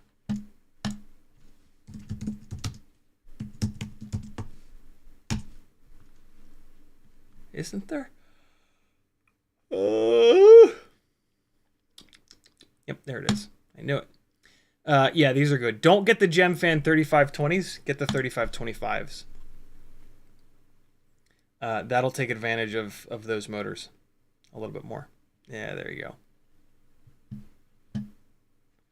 Shot by category, propellers. I hate that GetFPV has that set up there. It's super annoying. Prop length, 3.5. Wow, there's only 3. These HQ 3.5 by 2.5s are T-mount only. They won't work. Everything's out of stock. Oops, hold on. Try this. Mini quad propellers. Length. Hey, there we go. There's some more options. What do you got, GetFPV? 3520. Here you go. Yeah, there's 3525s. Yeah, that's going to be the other problem is T-mount versus M5 mount. I don't think you mentioned which. They make the X-Novas in either variety. They don't have shit either. Look at this. Are you kidding me? Yeah. Man. Everything's out of stock all the time. All right. Striker says, is it a bad take that quads look better with action cams? Nope. Dave S says, how are the 702 Tiny Whoop onesie motors? Looking at the 26,000 kV for a cockroach 65mm build, couldn't find a live view talking about them much. 26,000 kV is too low, Dave S. Do yourself a favor and get at least 30,000, if not 32,500 kV. If it's too much RPM, you can motor limit it down with practically no ill effects. So yeah, We Bleed FPV has the 702 32,500s. Tiny Whoop has 30,000s, 32,000s, and 36,000s. Don't go below 30,000 though. Justmo says, can a 3-inch Cinewhoop carry a GoPro 11 Mini? My 3-inch Cinewhoop carries a full-size GoPro Hero. So yeah, a Mini would be easy. Easy game. Schreger says, I think I'm going to need to give 2.5 on 1204 a try. Depends on, do you think I'll have enough push grass out of the way turtle moding? It will. Just barely, but it will.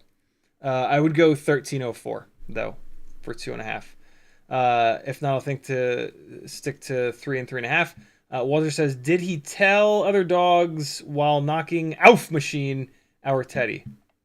Is that a Germany joke? Tiny Shark says, would the beta... There it is. Would the Beta FPV 2S 450 mAh really be too heavy for the 75mm Walksnail build? Yeah, it feels like shit with that battery. I think if I order batteries from Tiny Whoop, it might take a month or even more. Yeah, I couldn't believe the difference until I weighed the two batteries. The Beta FPV 2S 450, it's a heavy battery. And then the Tiny Whoop 2S 300 is a light battery. Like the Tiny Whoop 2S 300 is lighter than any other 2S 300. The Beta FPV 2S 450 is like heavier than any other 2S 450. It's ridiculous. The difference is outrageous. The 2S 450 it ends up flying like a Cinewhoop or like a long range rig. But yeah, the Tiny Whoop 2S 300s are insane. Rybread says, my dad's got a Weller too, and you convinced me, LOL. You'll dig it, man. It's a great iron. What's up, Kevin Sumner? How the hell are you? Striker says, maybe the HQ 3528s. I don't think those are M5 mount, though. I think those are T-mount only. Brandon Bean says, my favorite 3.5-inch prop is the HQ 3.5 by 2.5 by 3. I like those too. In the winter, I use the 3.5 by 2.3 for less sag in the cold.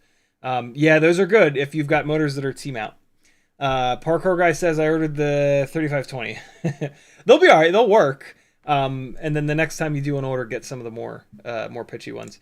Tiny Shark says, would 1404 3500 with Avan props be enough for a 2.5-inch 03 freestyle? No, that KV is going to be way too low for 2.5-inch. For a 2.5-inch rig, you need like 4,500 kV bare minimum. You really want 5,000, 5,500, maybe even 6,000. 3,500 kV is barely enough for 3-inch props. And then you've got an 03 on there, so that thing is going to be a fat. So yeah, that would be a very underpowered rig with that setup. Trigger says the 3528s are M5 mount. 3528s, which ones are those?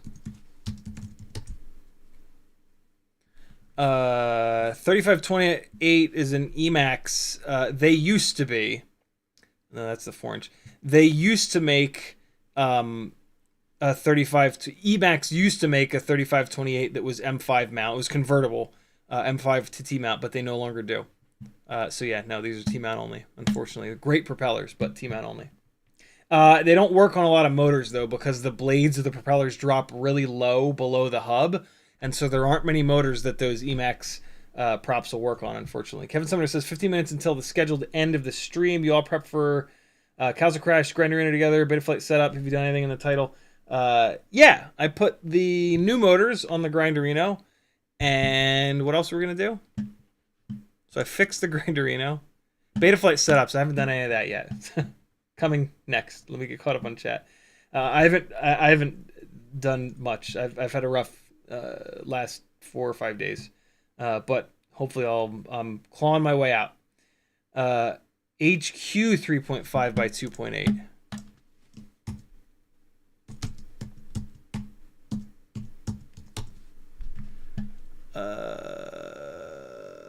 Oh no shit!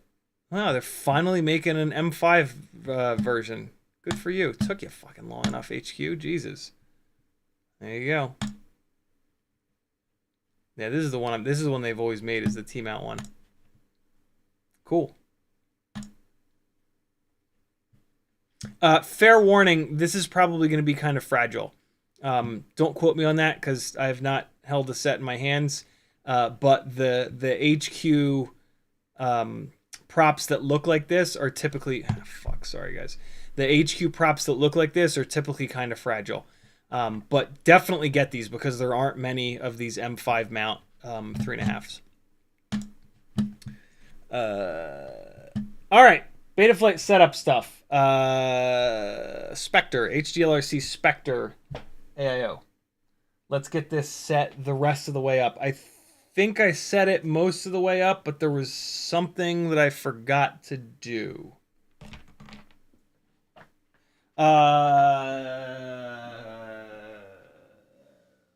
Shit. What was it that I forgot to do with this? I went to go fly it yesterday at the dog park, and it wasn't working. But I don't remember why. Hell, why that's just... BT 2.0 feels really loose. All right, let's see here. These batteries should be good, right? Yeah, there we go. There's 1, there's 2, 3, 4. All right, cool. HGLRC Specter. What did I forget? What did I forget? What did I forget? What did I forget? What did I forget? What did I forget? Or maybe I haven't done anything yet. I plugged the motors in. That's a good sign. That usually means that I spun the motors up in the murders tab. In the murderous tab. Let's see. Come on, Betaflight. Don't be a jerk. Betaflight, don't be a dick, man. Oh, you jackass. I have a sneaking suspicion that I didn't do anything.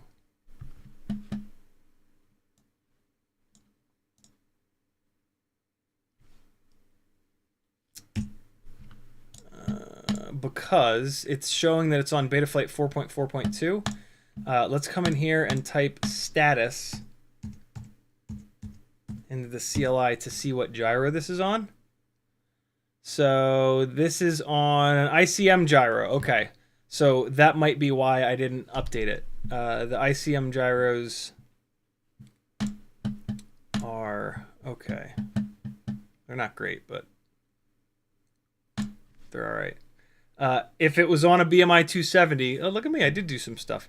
If it was on a BMI 270, I would put it on the Betaflight 4.5, but it's not. So, all right, this looks good. I did do stuff. Look at me. I did a bunch of stuff. All right, good. This is looking good. That's looking good. Put my rates in.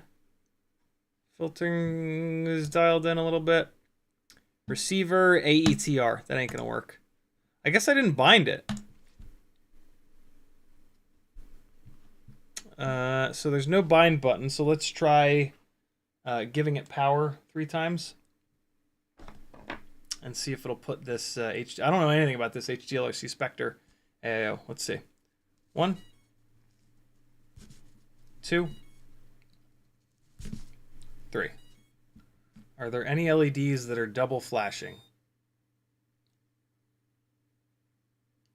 That one is. Nope, now it's not.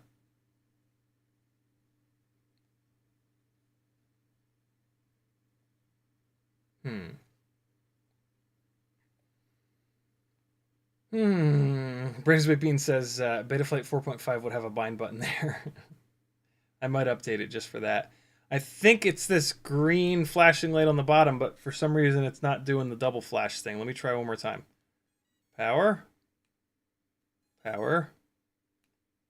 Power. I'll try to do it 4 times. Blink, blink, blink. Yeah, so that is probably the receiver light. And it's blinking like this, which is not a great sign. Why won't it go into bind mode? Is there a button on it?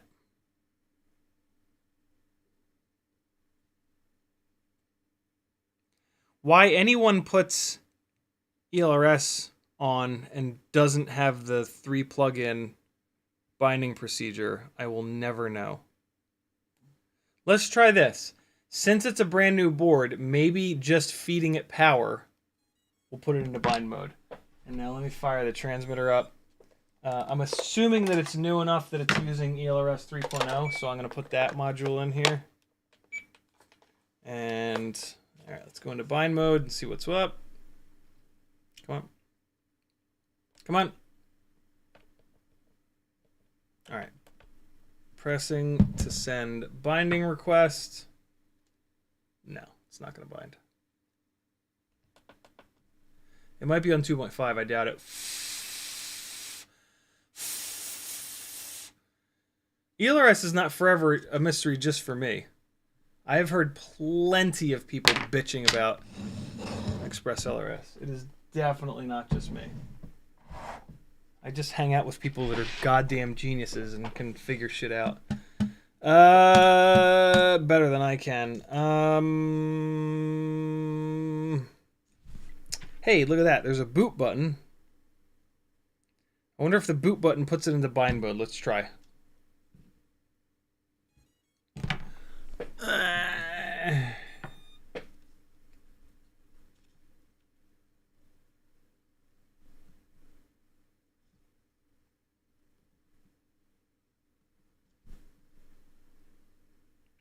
No, it does not.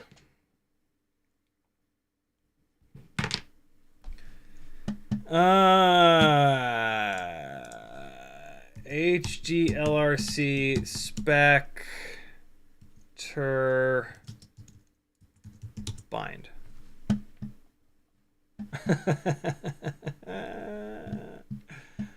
That's funny.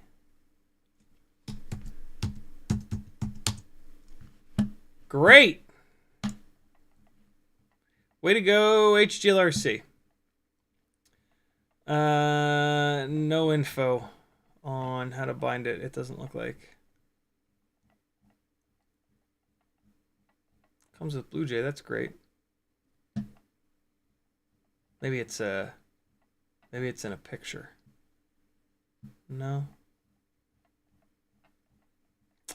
Wow. I take it as a personal attack to sell something and have no information whatsoever about how to make the goddamn thing work. Selling something in a DIY space and then giving no info whatsoever about how to get it to bind makes me want to vomit.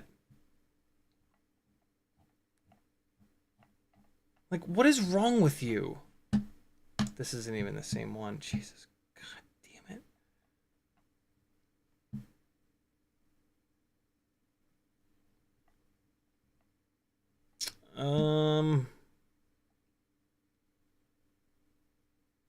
Yeah, these are all missing the word bind. God damn it.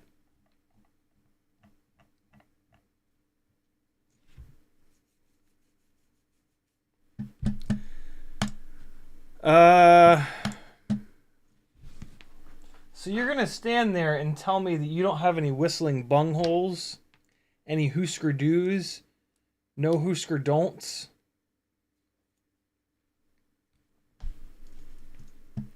Justin says it's SPI, not UART, bind in the receiver tab. There is no bind button in the receiver tab, unfortunately. So let's try the CLI.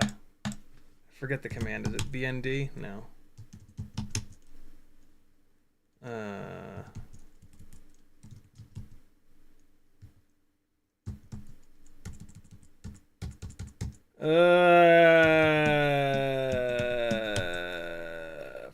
Fuck! Yeah, but this isn't on 4.5. This came with 4.4, and there's really no reason to update. There's nothing really all that interesting between 4.4 and 4.5. Wow. So you ship out an AIO with no way of binding it other than a binding phrase. That is the dumb. That is the big dumb. That is the biggest dumb of all the dumbs. Nah, just snakes and sparklers. Nice, 16-bit.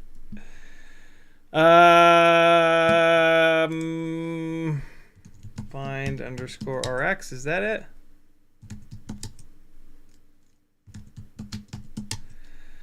I thought it was bind underscore RX. Yeah, right? Didn't work. BND underscore RX.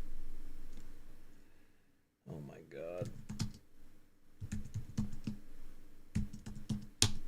Oh, Betaflight, you dirty rat bastards.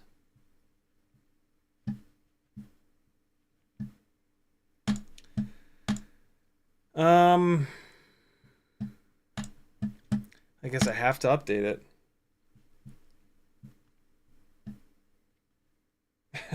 Hammer is next off Axis. Alright, hold on, let me unplug it. It's getting very hot.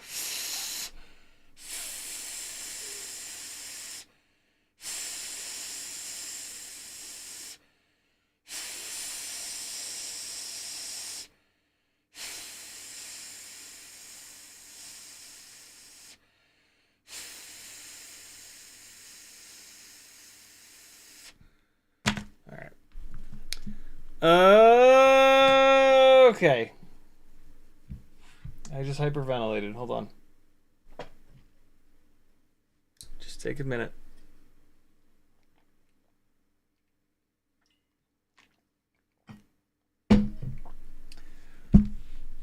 All right.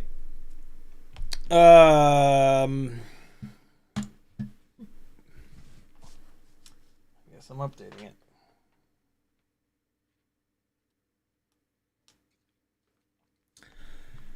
I guess I'm updating it.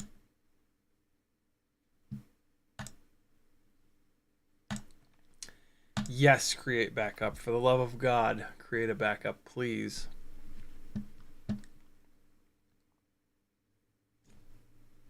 Whenever you're ready.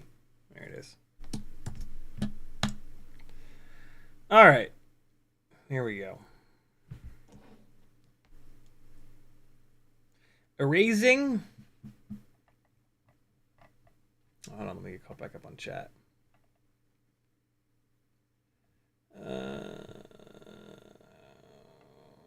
Tiny Shark says, what if I went up to a 1505? 1505 is actually going to be too big for a 2.5-inch propeller.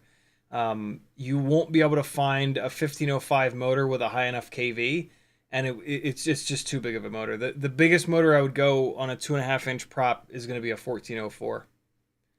So yeah, 1505 is a 3-inch or 3.5-inch propeller. Okay, it's coming here, and let's load the backup and see how much red text we get. Hopefully none. Come on, no red text. Hey, look at that. Awesome. Okay, TBS Smart Audio. Oh, apparently it's not serial because look, this is not checked. Well, hold on. Let's do this. Let's get it bound and see what happens. All right, so whoever in chat said that it's not HGLRC 3.0, it looks like you're right. Let's try 2.5.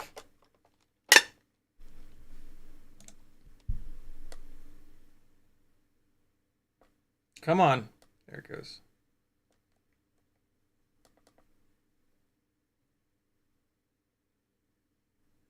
I think it might have just bound. Nope. Oh. Here we go. Here we fucking go.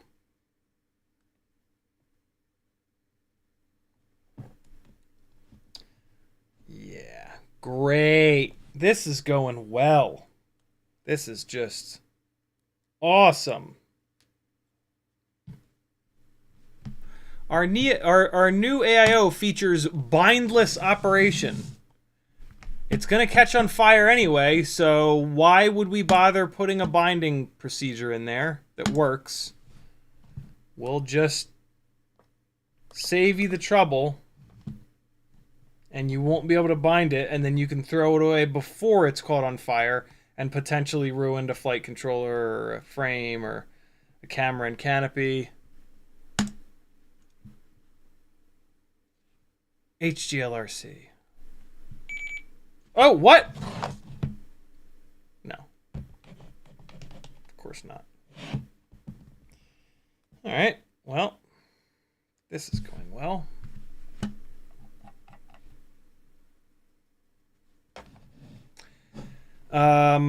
Let me try turning on the serial over there on UART2, I think it was. Let's try that out.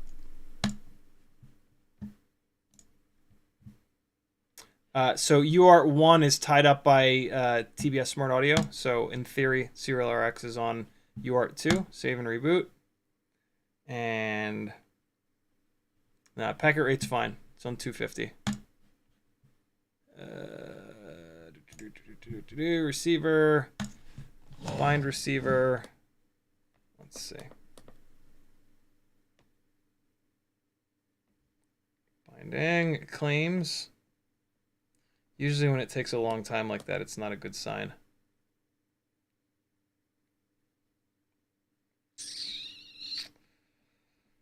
All right, great.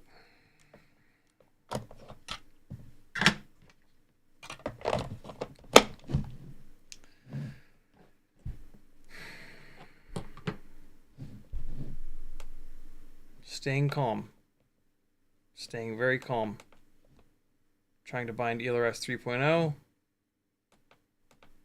Nope, that ain't gonna work. I can already tell. Nope. Okay.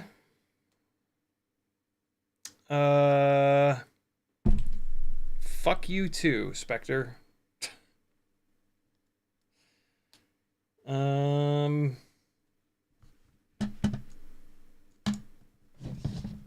I'll just keep doing the same thing over and over and over again. That has a tendency to work in FPV.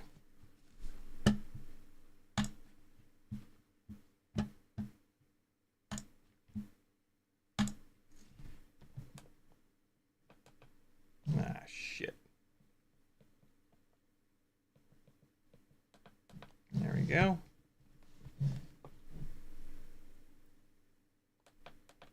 Nah. Nope. Nothing.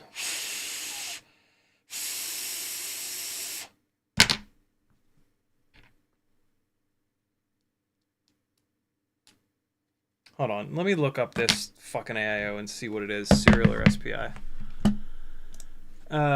HGLRC Specter. All right, let's see.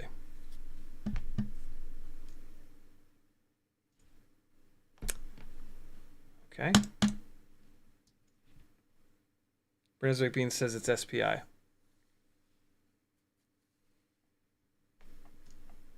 SPI. All right, so it should have worked in the first place then, right?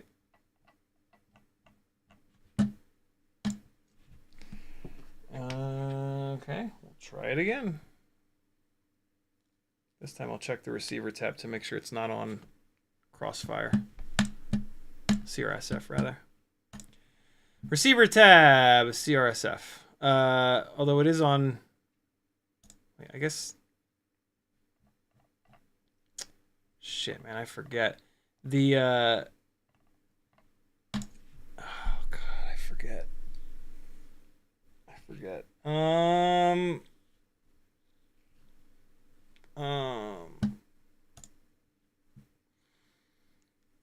Oh, I get so spoiled by the Happy Model stuff, like just kind of working.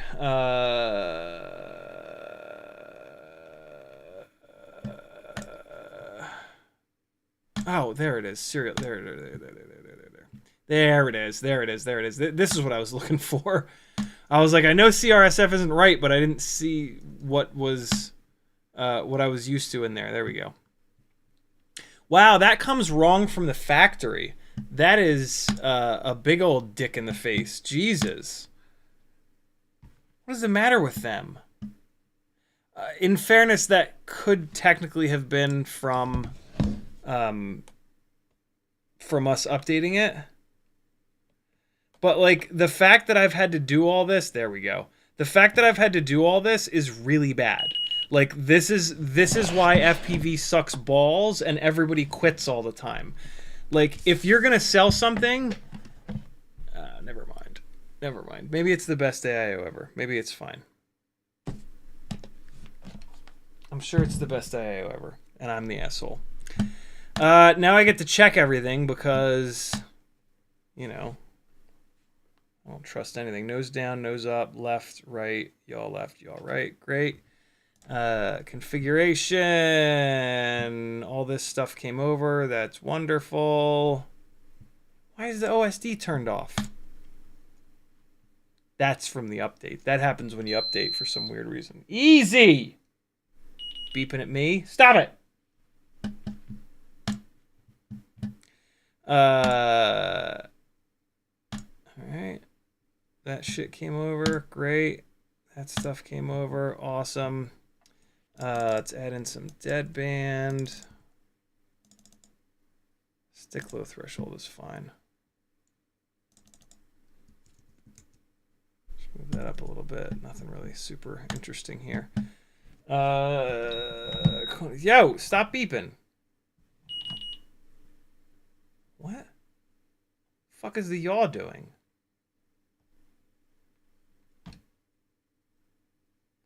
That was really weird behavior a second ago. I can't reproduce it, but that was super strange. There it is again. What the hell's the yaw doing?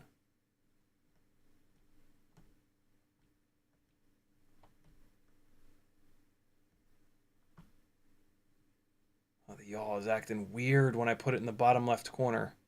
As soon as I get it out of the corner, though, it's okay. Oh, that's weird. Huh. It'll be fine. Modes! What great fun! Aux 2 all the way up. Oh, let me blow on this thing. It's smelling hot.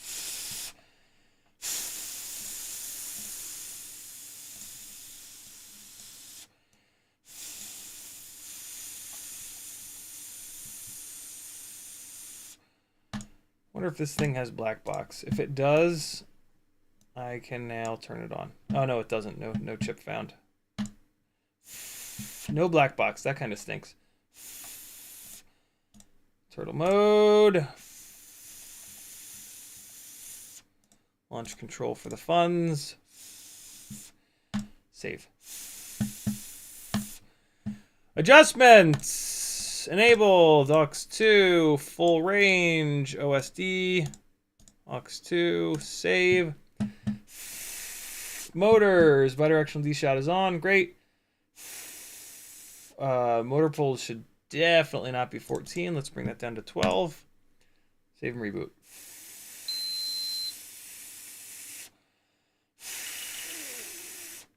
Nah, TAER, Brandon. I wish I was AETR. But I've gone too far. All right. Let's get my OSD loaded up in here. Also, crash recovery. We'll get that on there. I got this handy dandy little digital post-it note. Can you stop beeping? All right, OSD is now good. I think that's about it.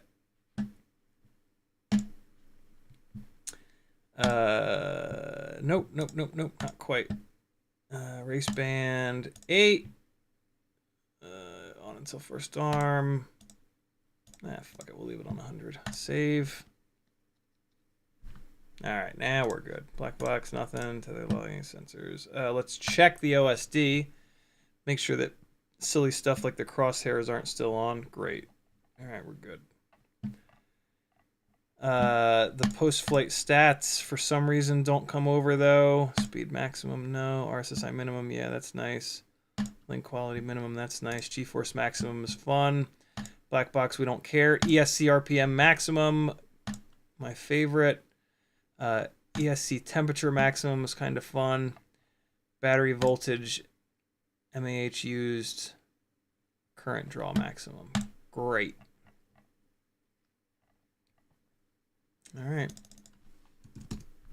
We are good to go. Motors tab.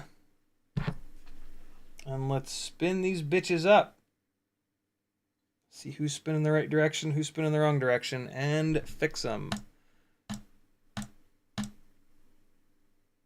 Well, that's not good. Nothing happened. Oh. I bet you it doesn't have Blue Jay on it. Or bidirectional D-shot compatible firmware.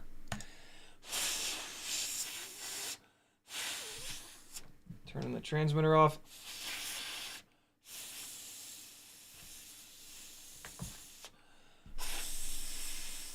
Oh yeah, it's got BLLES 16.7. What the hell? HGLRC, come on, man.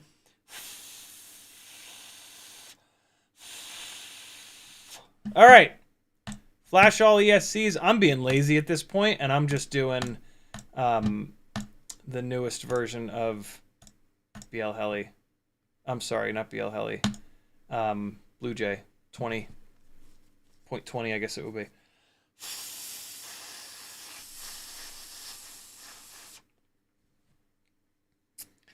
I have a really nice fan. I have the Douglas Otwell made Gagley fan, but I would have to roll all the way over there to grab a battery for it. And my mouth is right here.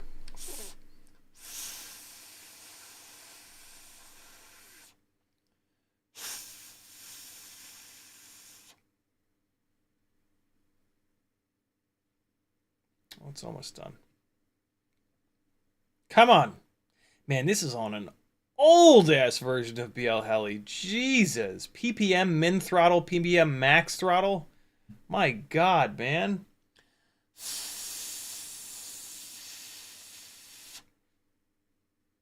All right, we're there.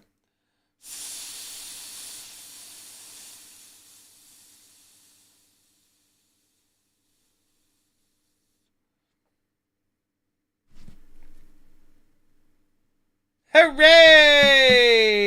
Beacon settings, turn them bitches up. Medium timing, 2 minutes on the beacon delay, brake on stop, right settings. Come on, you bastard. There it goes. Disconnect. That's the sound of our people. Motors tab, motor direction, understand the risks.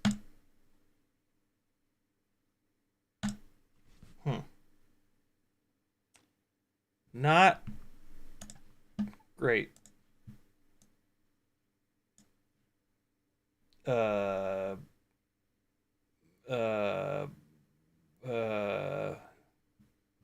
What?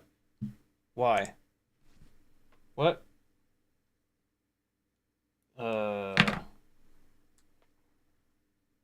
They're plugged in.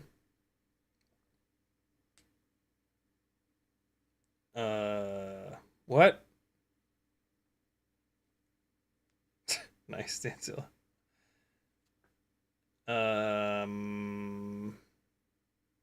Okay. The motors beep. What the fuck? The motors beep. They're not reporting any error. What? I think this is a first. What the hell? Why? No, they're not even twitching.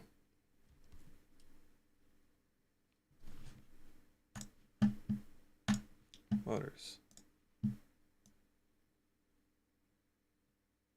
What the hell?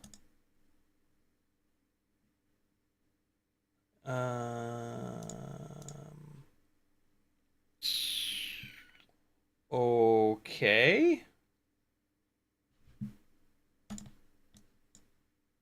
That's weird.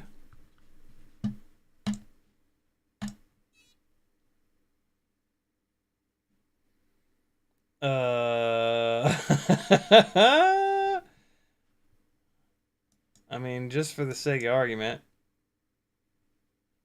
we can crank those up. Temperature protection disabled. I guess I could go to 1S here, but that shouldn't do anything. What, Blue Jay 0.21? Since when? I thought it was 0.20. ZH30.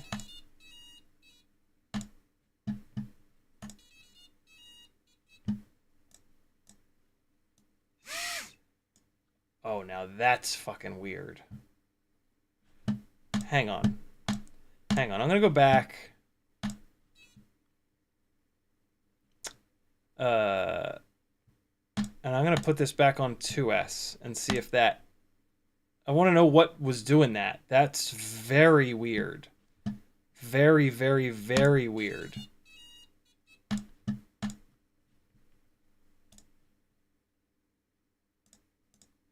Wow, that was... No, there it goes.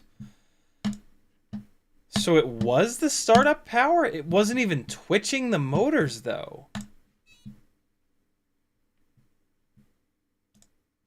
Or it just needed to be reset a couple times. Here, let's turn this all the way down. I thought that it should at least... They were turned up a little bit. I thought it would at least twitch the motors. They weren't all the way down, but They were at like the default, like really low, which I've run a number of times before. Wow, it doesn't even twitch them. There's a first. Interesting.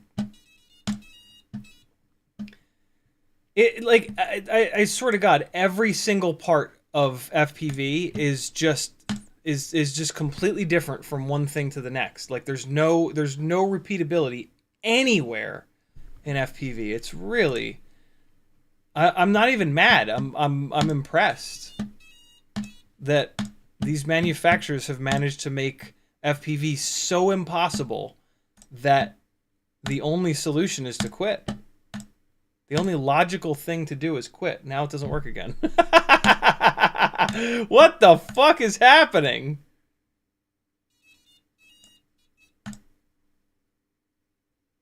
What was that? What the fuck was that? Wow, man. This is extraordinarily dumb. Oh, what the fuck? Alright, so now this thing is just acting up. Now it's... Motor 1 is...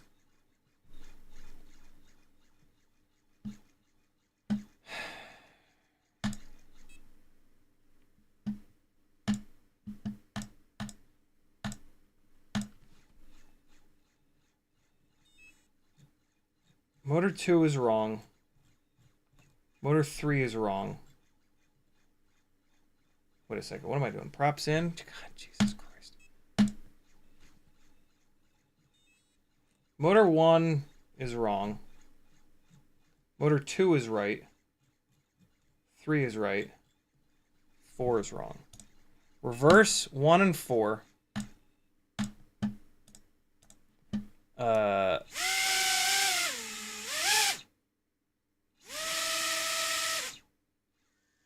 They're having a hard fucking time. These motors are having a hard time. There is something... Oh yeah, motor 1 is fucked up. I think this AIO is bad right out of the box. Motor 1 is right. Motor 2 is right. What the fuck? Why is motor 4 backwards? Motor 1 is backwards too. Oh my god. Hold on, let me make sure the motors are in the right places, I guess. Nope. Yeah, motor 1 is... There's something wrong with the FET on channel 1. This AIO is bad, I think. And the motors won't reverse. Now they won't spin again. Wow, what a piece of shit. Oh my god, dude. What the fuck? Somebody says try turning off bidirectional D-shot. That's super weird, but we'll give it a try. Wow, this thing sucks. Not off to a good start with this AIO. Jesus.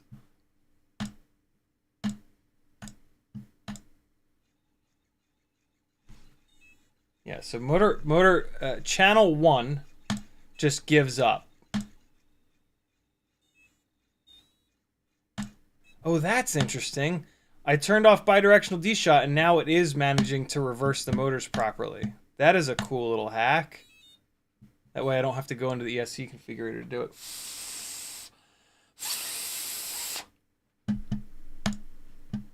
It could just be too hot.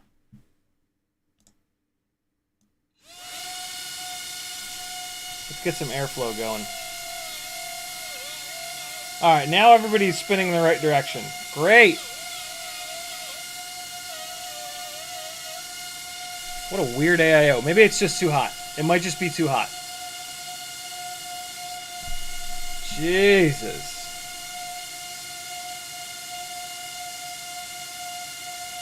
What a pain in the ass.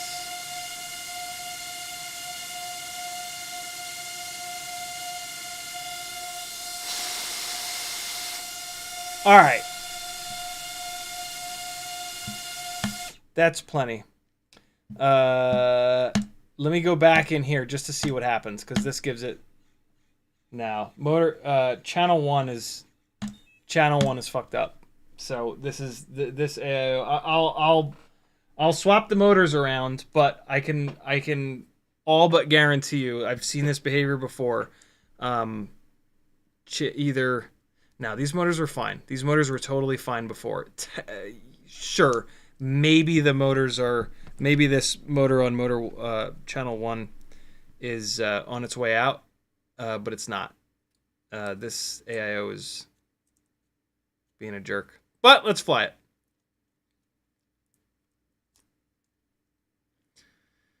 Man, got spoiled. Got spoiled by the Happy Model and Beta FPV AIOs. They just work. There's like none of this bullshit. Weird world to live in that we're getting spoiled by Happy Model and Beta FPV. Very weird world. Okay.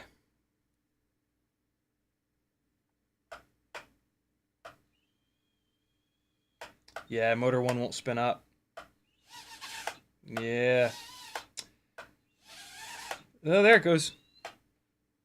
I also don't have OSD, which is strange. Oh boy, and it's oscillating. The trifecta.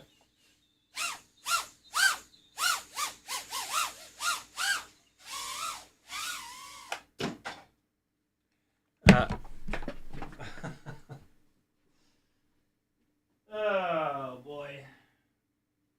I mean, I should stop now because like the AIO is broken. Channel 1 is fucked up. And I mean, this is going to fly exactly the same as it did. Well, it's going to fly worse than it did with the X12 because ESC channel number 1 is being a douchebag. Where the hell is the OSD?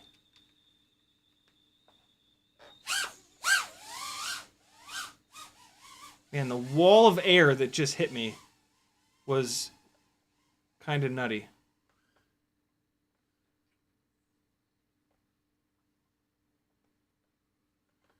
Flies exactly like it did. Which is kind of good, I guess. Absolutely no idea why I don't have OSD. Woo!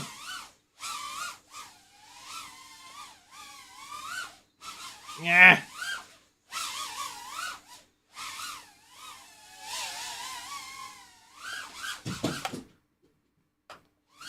Once the battery sagged down a little bit, the tune kind of came around, which is nice.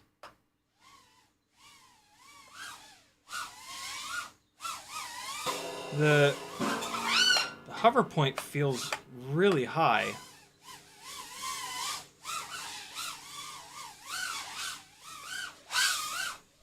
Jesus. Come on now. Great. Well.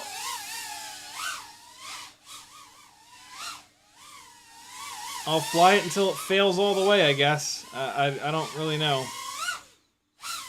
Oh, shit. Really?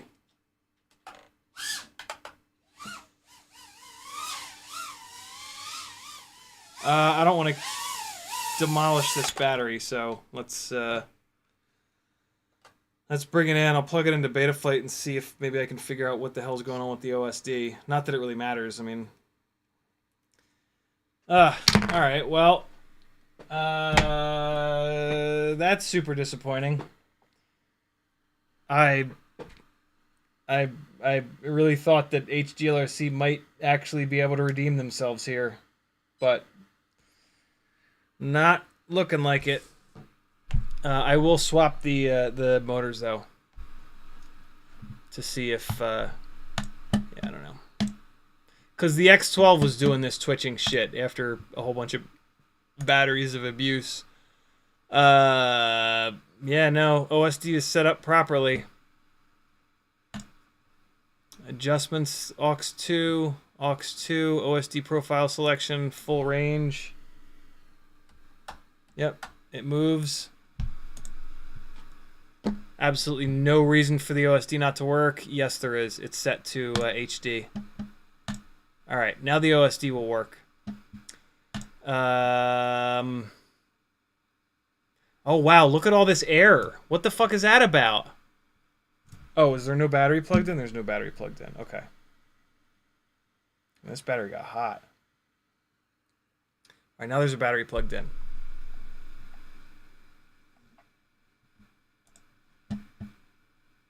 It's still got all that air, though. What the hell's that about? What is that? Oh. Am I asking too much of the processor? Hold on. D-Shot 300. Well, no. I mean, it's D-Shot 300 in 4K. I can't really go down from there.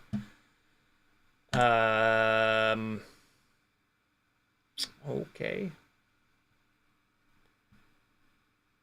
This is super weird. There should not be error like this. My God, HGLRC, are you kidding me with this? Like, can't you do anything right? What the fuck? Just out of curiosity, let's turn the PID loop all the way down to 2K and see if that helps. I'll be damned. It does. But let's see if it... Nah, motor 1 is still refusing to start up. AIO is bad. Now there's error on... Yeah, no. This is just garbage.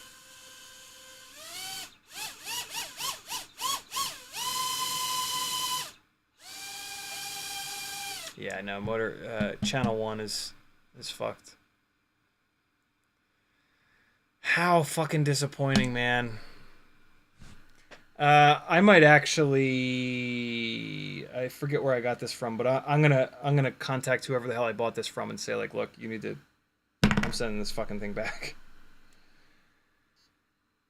Wow. Let's try this. Let's actually try this. I have an idea.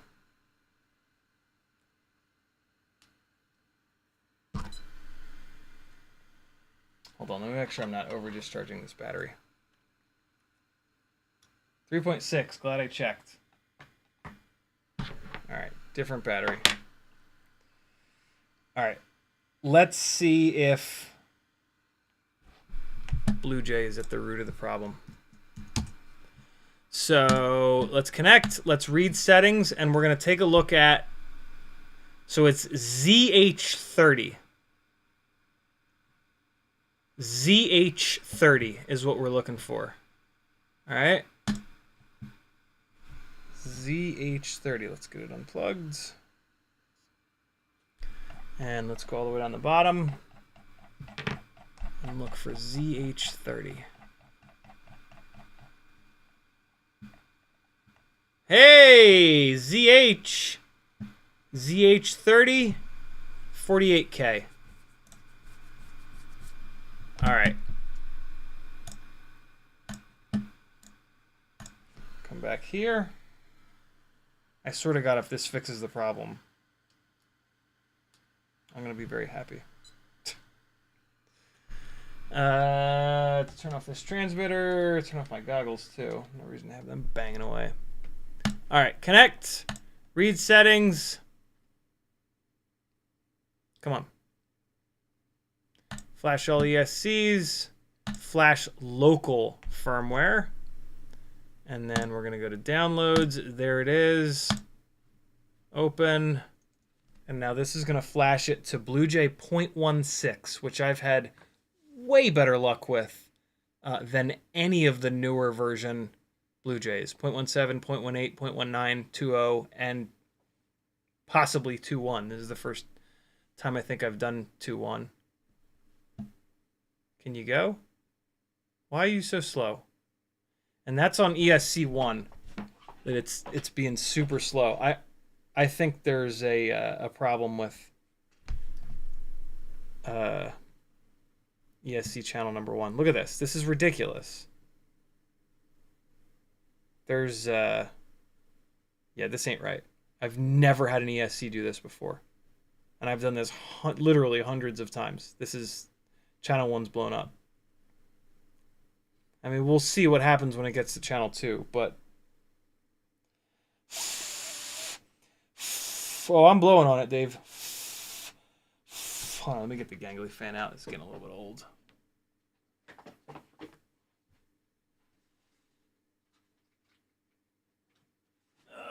Okay. Gangly fan coming up.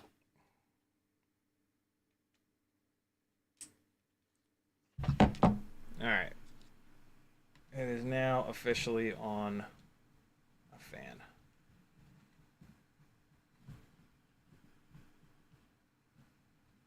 I don't want to stay there though because the USB cord's plugged in. Yeah, no. I mean, look at this bullshit. This is ridiculous. I guess it's just not going to update the ESC number 1 ever. Is that the deal here? Wow, man. HGLRC, you should be fucking ashamed of yourselves. You really should. How can a company so constantly make garbage? Like, how is that a thing? How is that possible? And now, like, this is probably really bad that it's going to get stuck halfway through here. Yeah, it's just completely given up. Wow. Wow.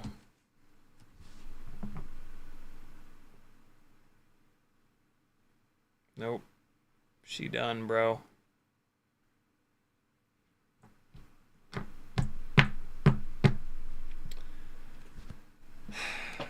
Why do I give... Ooh! The transmitter was still on. Come on, you son of a bitch. Keep going. Go more. Go! Go! Happy trashing on iFlight. Go, you bastard. Go! Did I just see it go a little bit? Oh my god. I really don't want to close this window. I don't think that's going to be a great thing, but I don't really have much of another choice. Fuck, I hope that didn't just brick it. Oh, boy. Oh, that's not a good sign. Oh!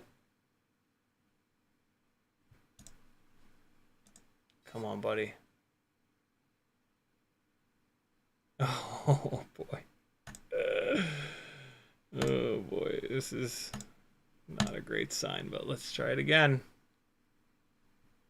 Oh, yeah, yeah. Keep going. Go, go, go, go, go, go, go, go, go, go, go, go, go, go, go, go, go, go, go. All right, we might be okay. I don't think this is change anything, but at least it's sort of unbricked. Oh, boy.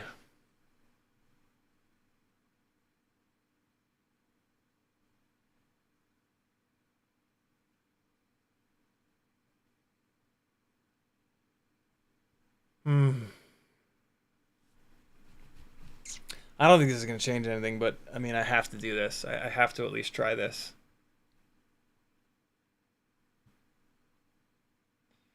All right. Will it remember my settings? I doubt it. No, I got to reset all this stuff. Okay. What the fuck?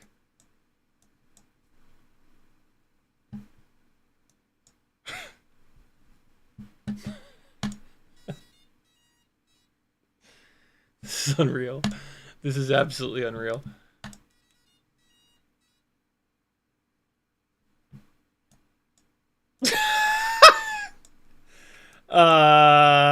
Okay. Oh. What the hell? Wow, man. This is insane. We've all got mental problems for continuing to do this to ourselves. This is This is oh my god, this is the stupidest shit ever. What the fuck is wrong with us? Oh man. We all need to have our fucking heads checked.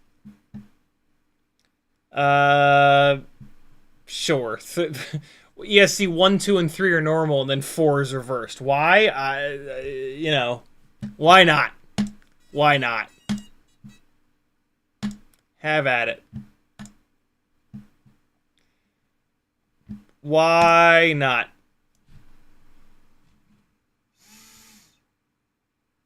Nah, motor 1's still fucked up.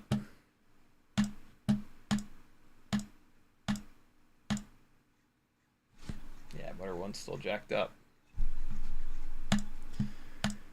I don't know. I don't know what to say or do or think here, other than I'm an idiot for giving HGLRC another chance. That's all I can really think of here. Motor 1 is backwards again. Motor 4 is now correct, though. Boy. It's still spinning the motors. Betaflight, that's a little sketchy, my friends. You should fix that. That's a little weird. I'm gonna reverse motor 1 in here. All right.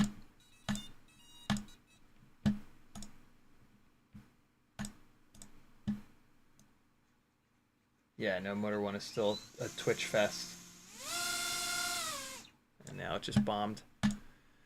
Okay, great. Awesome. Just for the sake of argument, I'm going to take motor 1 off and swap it with motor 2. Well, first thing I'm going to do is take a quick look. No, let's just do it. Let's just swap it. Boy, oh boy. Man, it is fucking late too. 12:40. Jesus. I want to give you guys some sense of accomplishment here, though. Myself included. Alright. This should be pretty quick.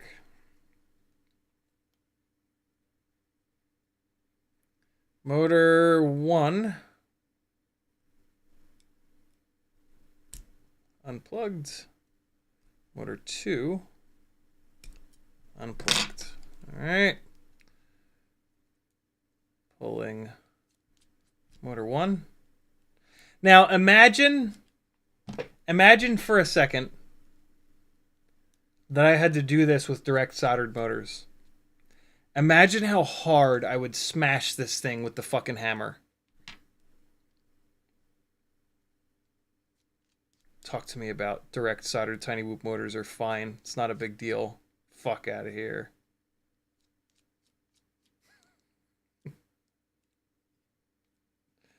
Imagine a world where at this point I had to take this entire rig apart just to swap these two motors. Can you do it with the AIO in the frame? Sorta. Do you melt the frame every time you try to do it that way? Fucking better believe you do.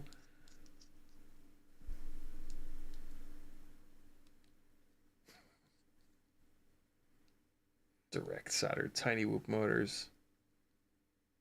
Back up off me with that nonsense.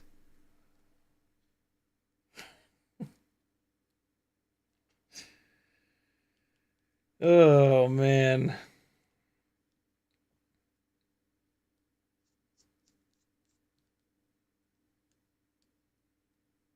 All right. Motors 1 and 2 have been swapped. Let's plug them in and see if the problem has chased the motor or stayed with the ESC channel. This is the very first thing that you should be doing when troubleshooting motors. because it makes the rest of the it completely changes the rest of the troubleshoot. And it typically saves you tons of time. It cuts the troubleshoot in half, basically.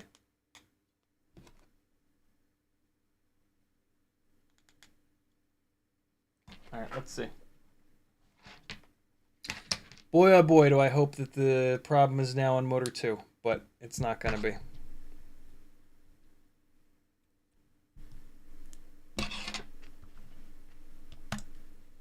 I saw somebody talk about idle. This has nothing to do with idle. Idle won't fix this at all. That's a completely different thing. Nope, stays on channel 1. Although now channel 2 won't spin up either. What a piece of garbage. I think this AIO just died right before our very eyes. Yeah, wow, what a piece of shit. Yeah, motor 2 won't spin now. Motor 2 is switching. Yeah, no, this thing sucks. Wow, dude, unbelievable. Unfucking-leavable. HGLRC, you have outdone yourselves. Damn.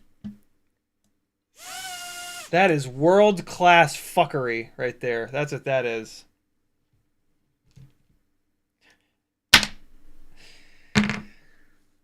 Oh, man.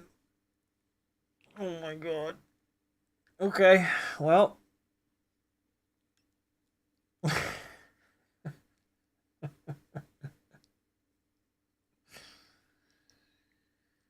Oh, all right. There's that.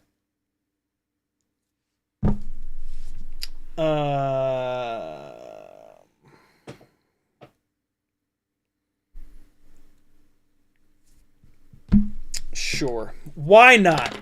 Why not? Why not? Hold on, though. Hold on. Motor 2 has a little bit more resistance than it should. Hold on. What's happened with you, little guy? Is there something going on here? Are you unhappy? C-clip is spinning just fine. There's nothing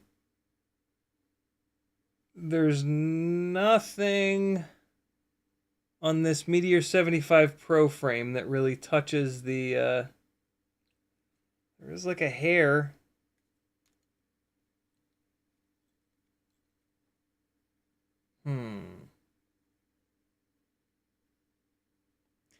What I might be feeling is if a FET blew up and it's shorted, it kind of feels like when you have the contacts closed on one of the motors, and it kind of fights against you a little bit. That could be what I'm feeling here, because there's nothing physical that's keeping this motor from spinning. Yeah, there's significantly more resistance on motor 2 now, which feels just like when you jump the contacts.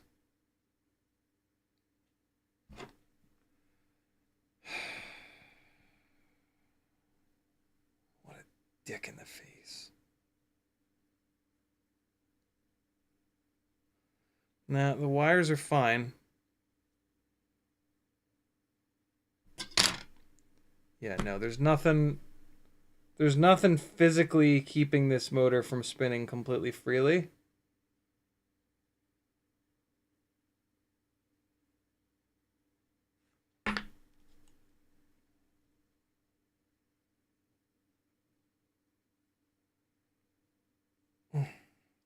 Unless when I pulled the prop off or pushed the prop on, it made the motor shaft a little bit too tight. Just kind of moving the motor around a little bit. No. Oh, let me get the propeller back off.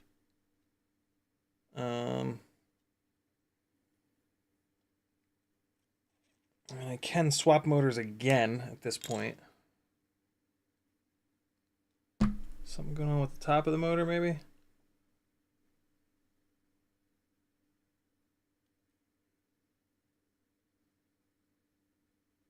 Certainly doesn't look like it.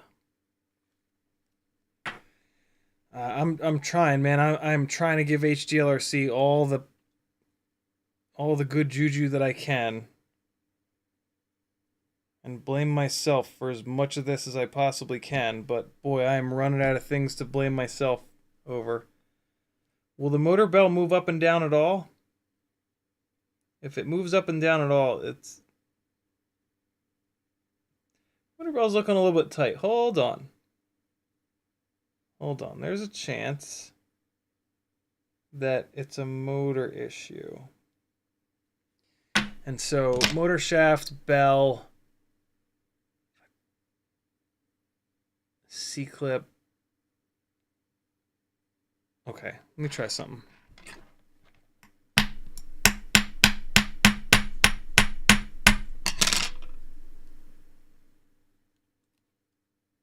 The bell of the motor needs to be able to move up and down at least a little bit. If it won't, then the C-clip is going to be pushing up against, in this case, the bearing. And that's not good. I got to smack this with something a little bit heavier. What about this?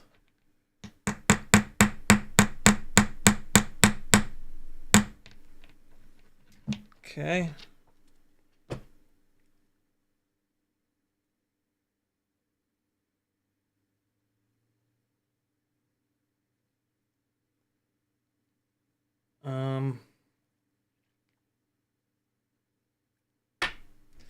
I don't know, man. I don't know. The motor's still, there's more resistance on this motor than the rest.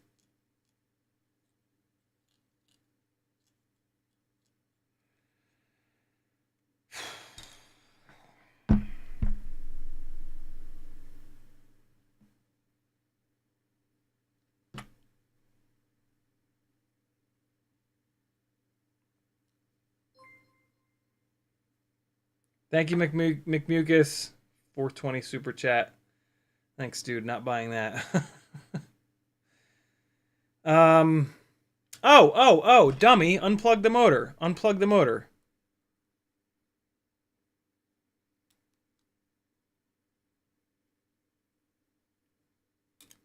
Here we go. This will tell me if it's the FET. If it's the ESC that's blown up. No, it's not.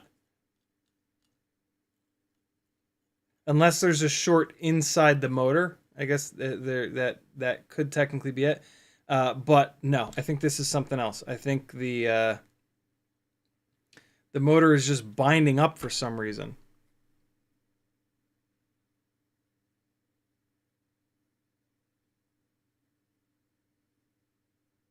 What's going on with you, little fella?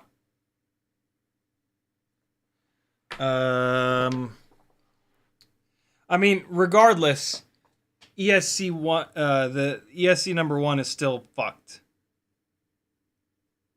Even with the motor swap. So like this AIO can still go to hell. But it's not looking like both channels blew up on the damn thing. It looked like it was just that one. And this motor has mysteriously shit the bed. No.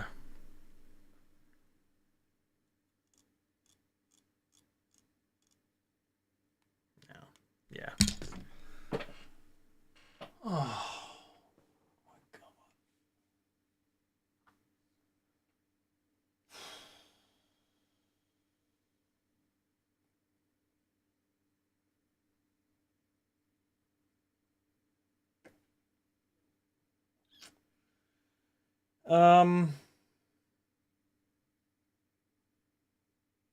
I'm going to bed. Fuck this. I'm done. I don't have it in me right now.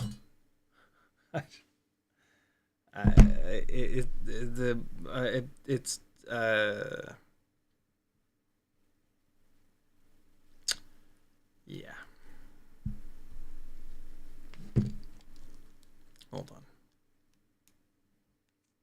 Let me loosen the motor up. Loosen the screws on the motor up. Just out of sheer morbid curiosity.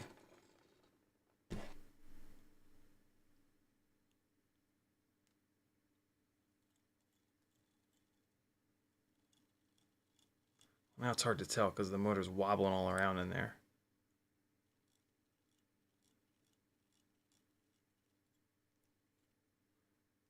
I can't really tell. It might be better. But see, there's nothing that would bind up.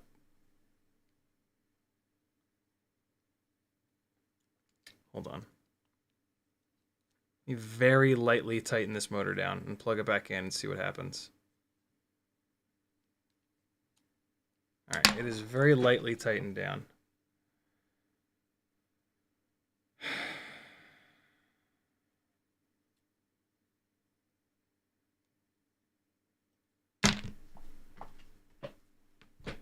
Let's see. No, it's still fucked up.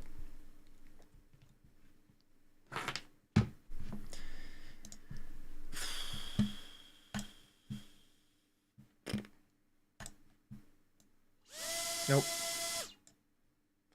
So I managed to hurt one of these motors. I have no idea how. I do know how. I took a propeller. God forbid you take a propeller off and put another propeller back on. Not allowed to do that. Man, I really like these motors too. These are the VCI 0802.8s. And I was really digging these motors, man.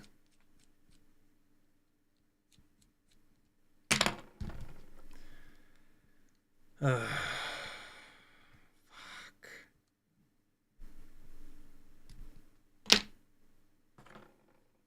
What the hell happened?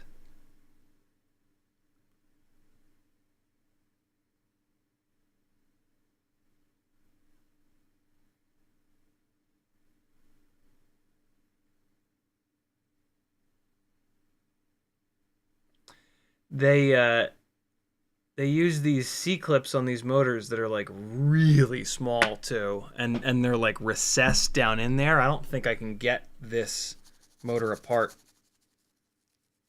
I don't think this is a motor that can be taken apart. Nah,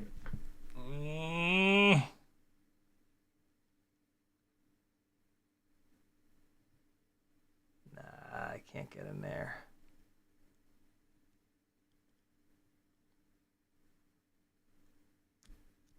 If I get this C-clip off, I ain't getting it back on. I'll tell you that much.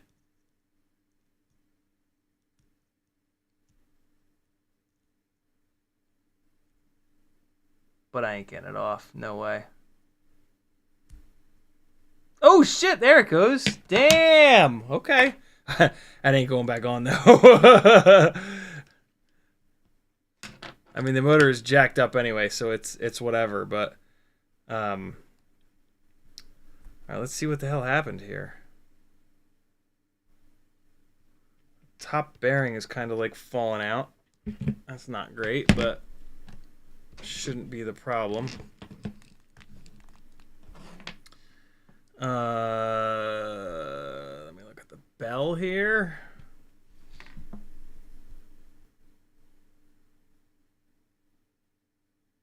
Oh, I think I see the problem. The washers are all fucked up in the bell. Oh my god, what the hell happened there? What is that about?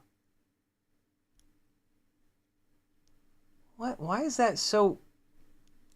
What the shit? What is this? What is this Mickey Mouse shit going on inside of this bell?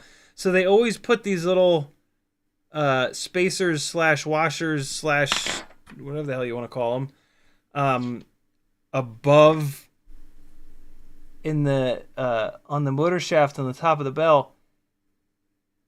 This one is like ultra bendy, and it's got like a huge off-center like divot in it. And now there's another one in here. What the hell material? Oh, are these Teflon? They look like silver. They look like they should be metal, but then they're super flexible. But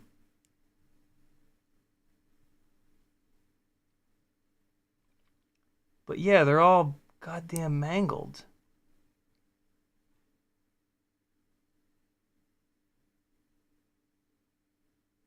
Well, I'm going to take that one out and leave it out. This one, it has to have at least one, so I'm going to leave this one in here. This one is just wrecked. And I guess that might have happened when I took the propeller off and put the other propeller back in. It's like all kinds of oblong. There's no way in hell that this camera will focus close enough. But yeah, this... Oh, it actually kind of is. See how janked up that is? I believe that was the problem.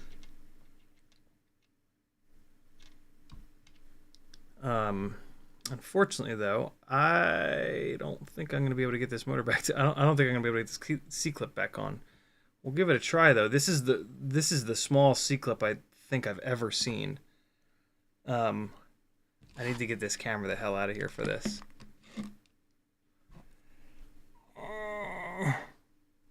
Oh, wow. Yeah, no, this is ridiculous. For the record, that could have also gotten banged up when I was smacking on it with the screwdriver.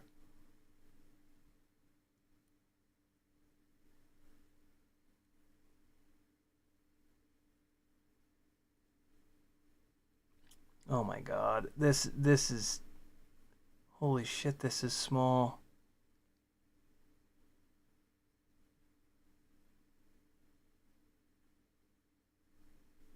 Well, C-clip's in position. It's either going to go back on or fire across the room. Probably fire across the room. Let's see. Oh, shit! Man, I've done that a lot of times. I've gotten really good at, like, perfectly seating that. Yeah, it's fixed. Hey! And it'll probably be fine with one less little washer in there. Shit, maybe it wasn't supposed to have two to begin with. Maybe it was only supposed to have the one. I'll be damned. This is not what's wrong with the motor on channel 1. Yeah, yeah. Happy is exactly right. C-clips get called Jesus clips because when they fire across the room, you go, Jesus!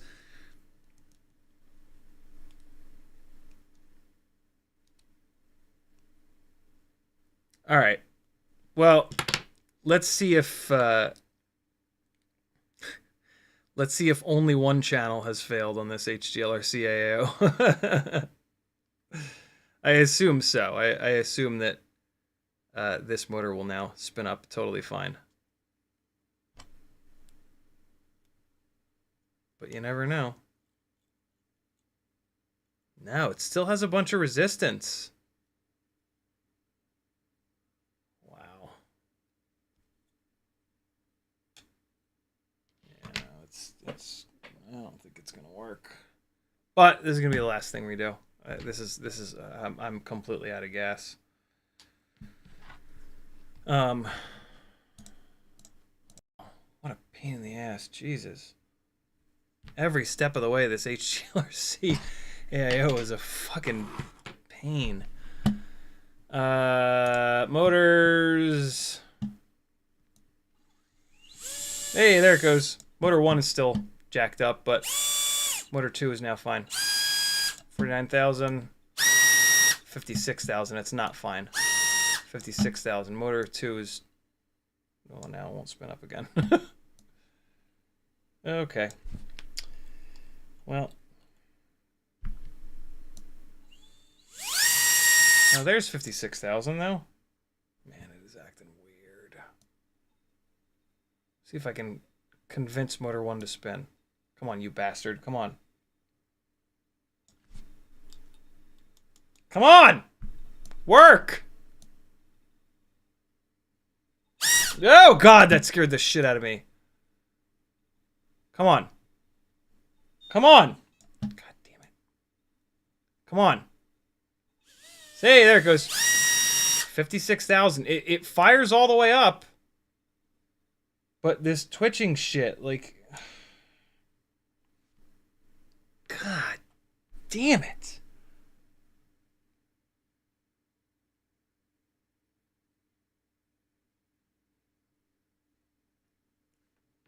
I can't see anything wrong. I don't know, dude.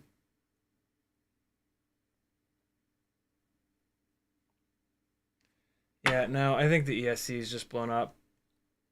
I'm done. Dave S says run it for 5 seconds, let it cook. Deal.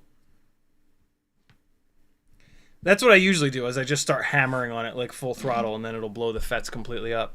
And it's like, good, you were blown up anyway. Come on. Come on, you fuck. There it goes.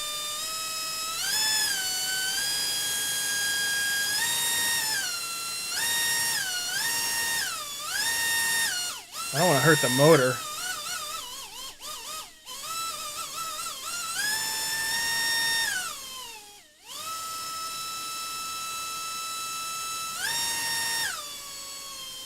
It's still hitting 56,000 RPM.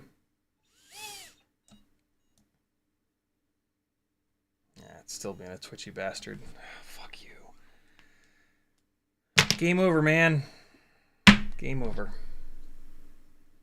Thanks for hanging, friends. I don't know what to say. I don't know. God. I keep going back to the person that commented and said that they have 7 of these AIOs running, and they're all like good to go. Some of which are on 2S, and it's like, what? Like, what the fuck? Like, how do I get the one that's blown up right out of the box? And like, you know, it makes me want to try another one, but I've given HGLRC so many chances over the years, so many chances, and every single time they've fucked me. And that's the exact same experience I'm having here. And so, like, how dumb do I have to be to get to do it again, right? Like, how many times do you have to get screwed over by a company before you actually say, like, no, never again, ever, ever, ever, ever, ever, regardless of what anybody else says, right? Like, I'm at least 6 or 7 deep into that relationship with HGLRC. I'm at least 6 or 7 products deep of them not working right out of the box or just straight up catching on fire the second that you put power to them.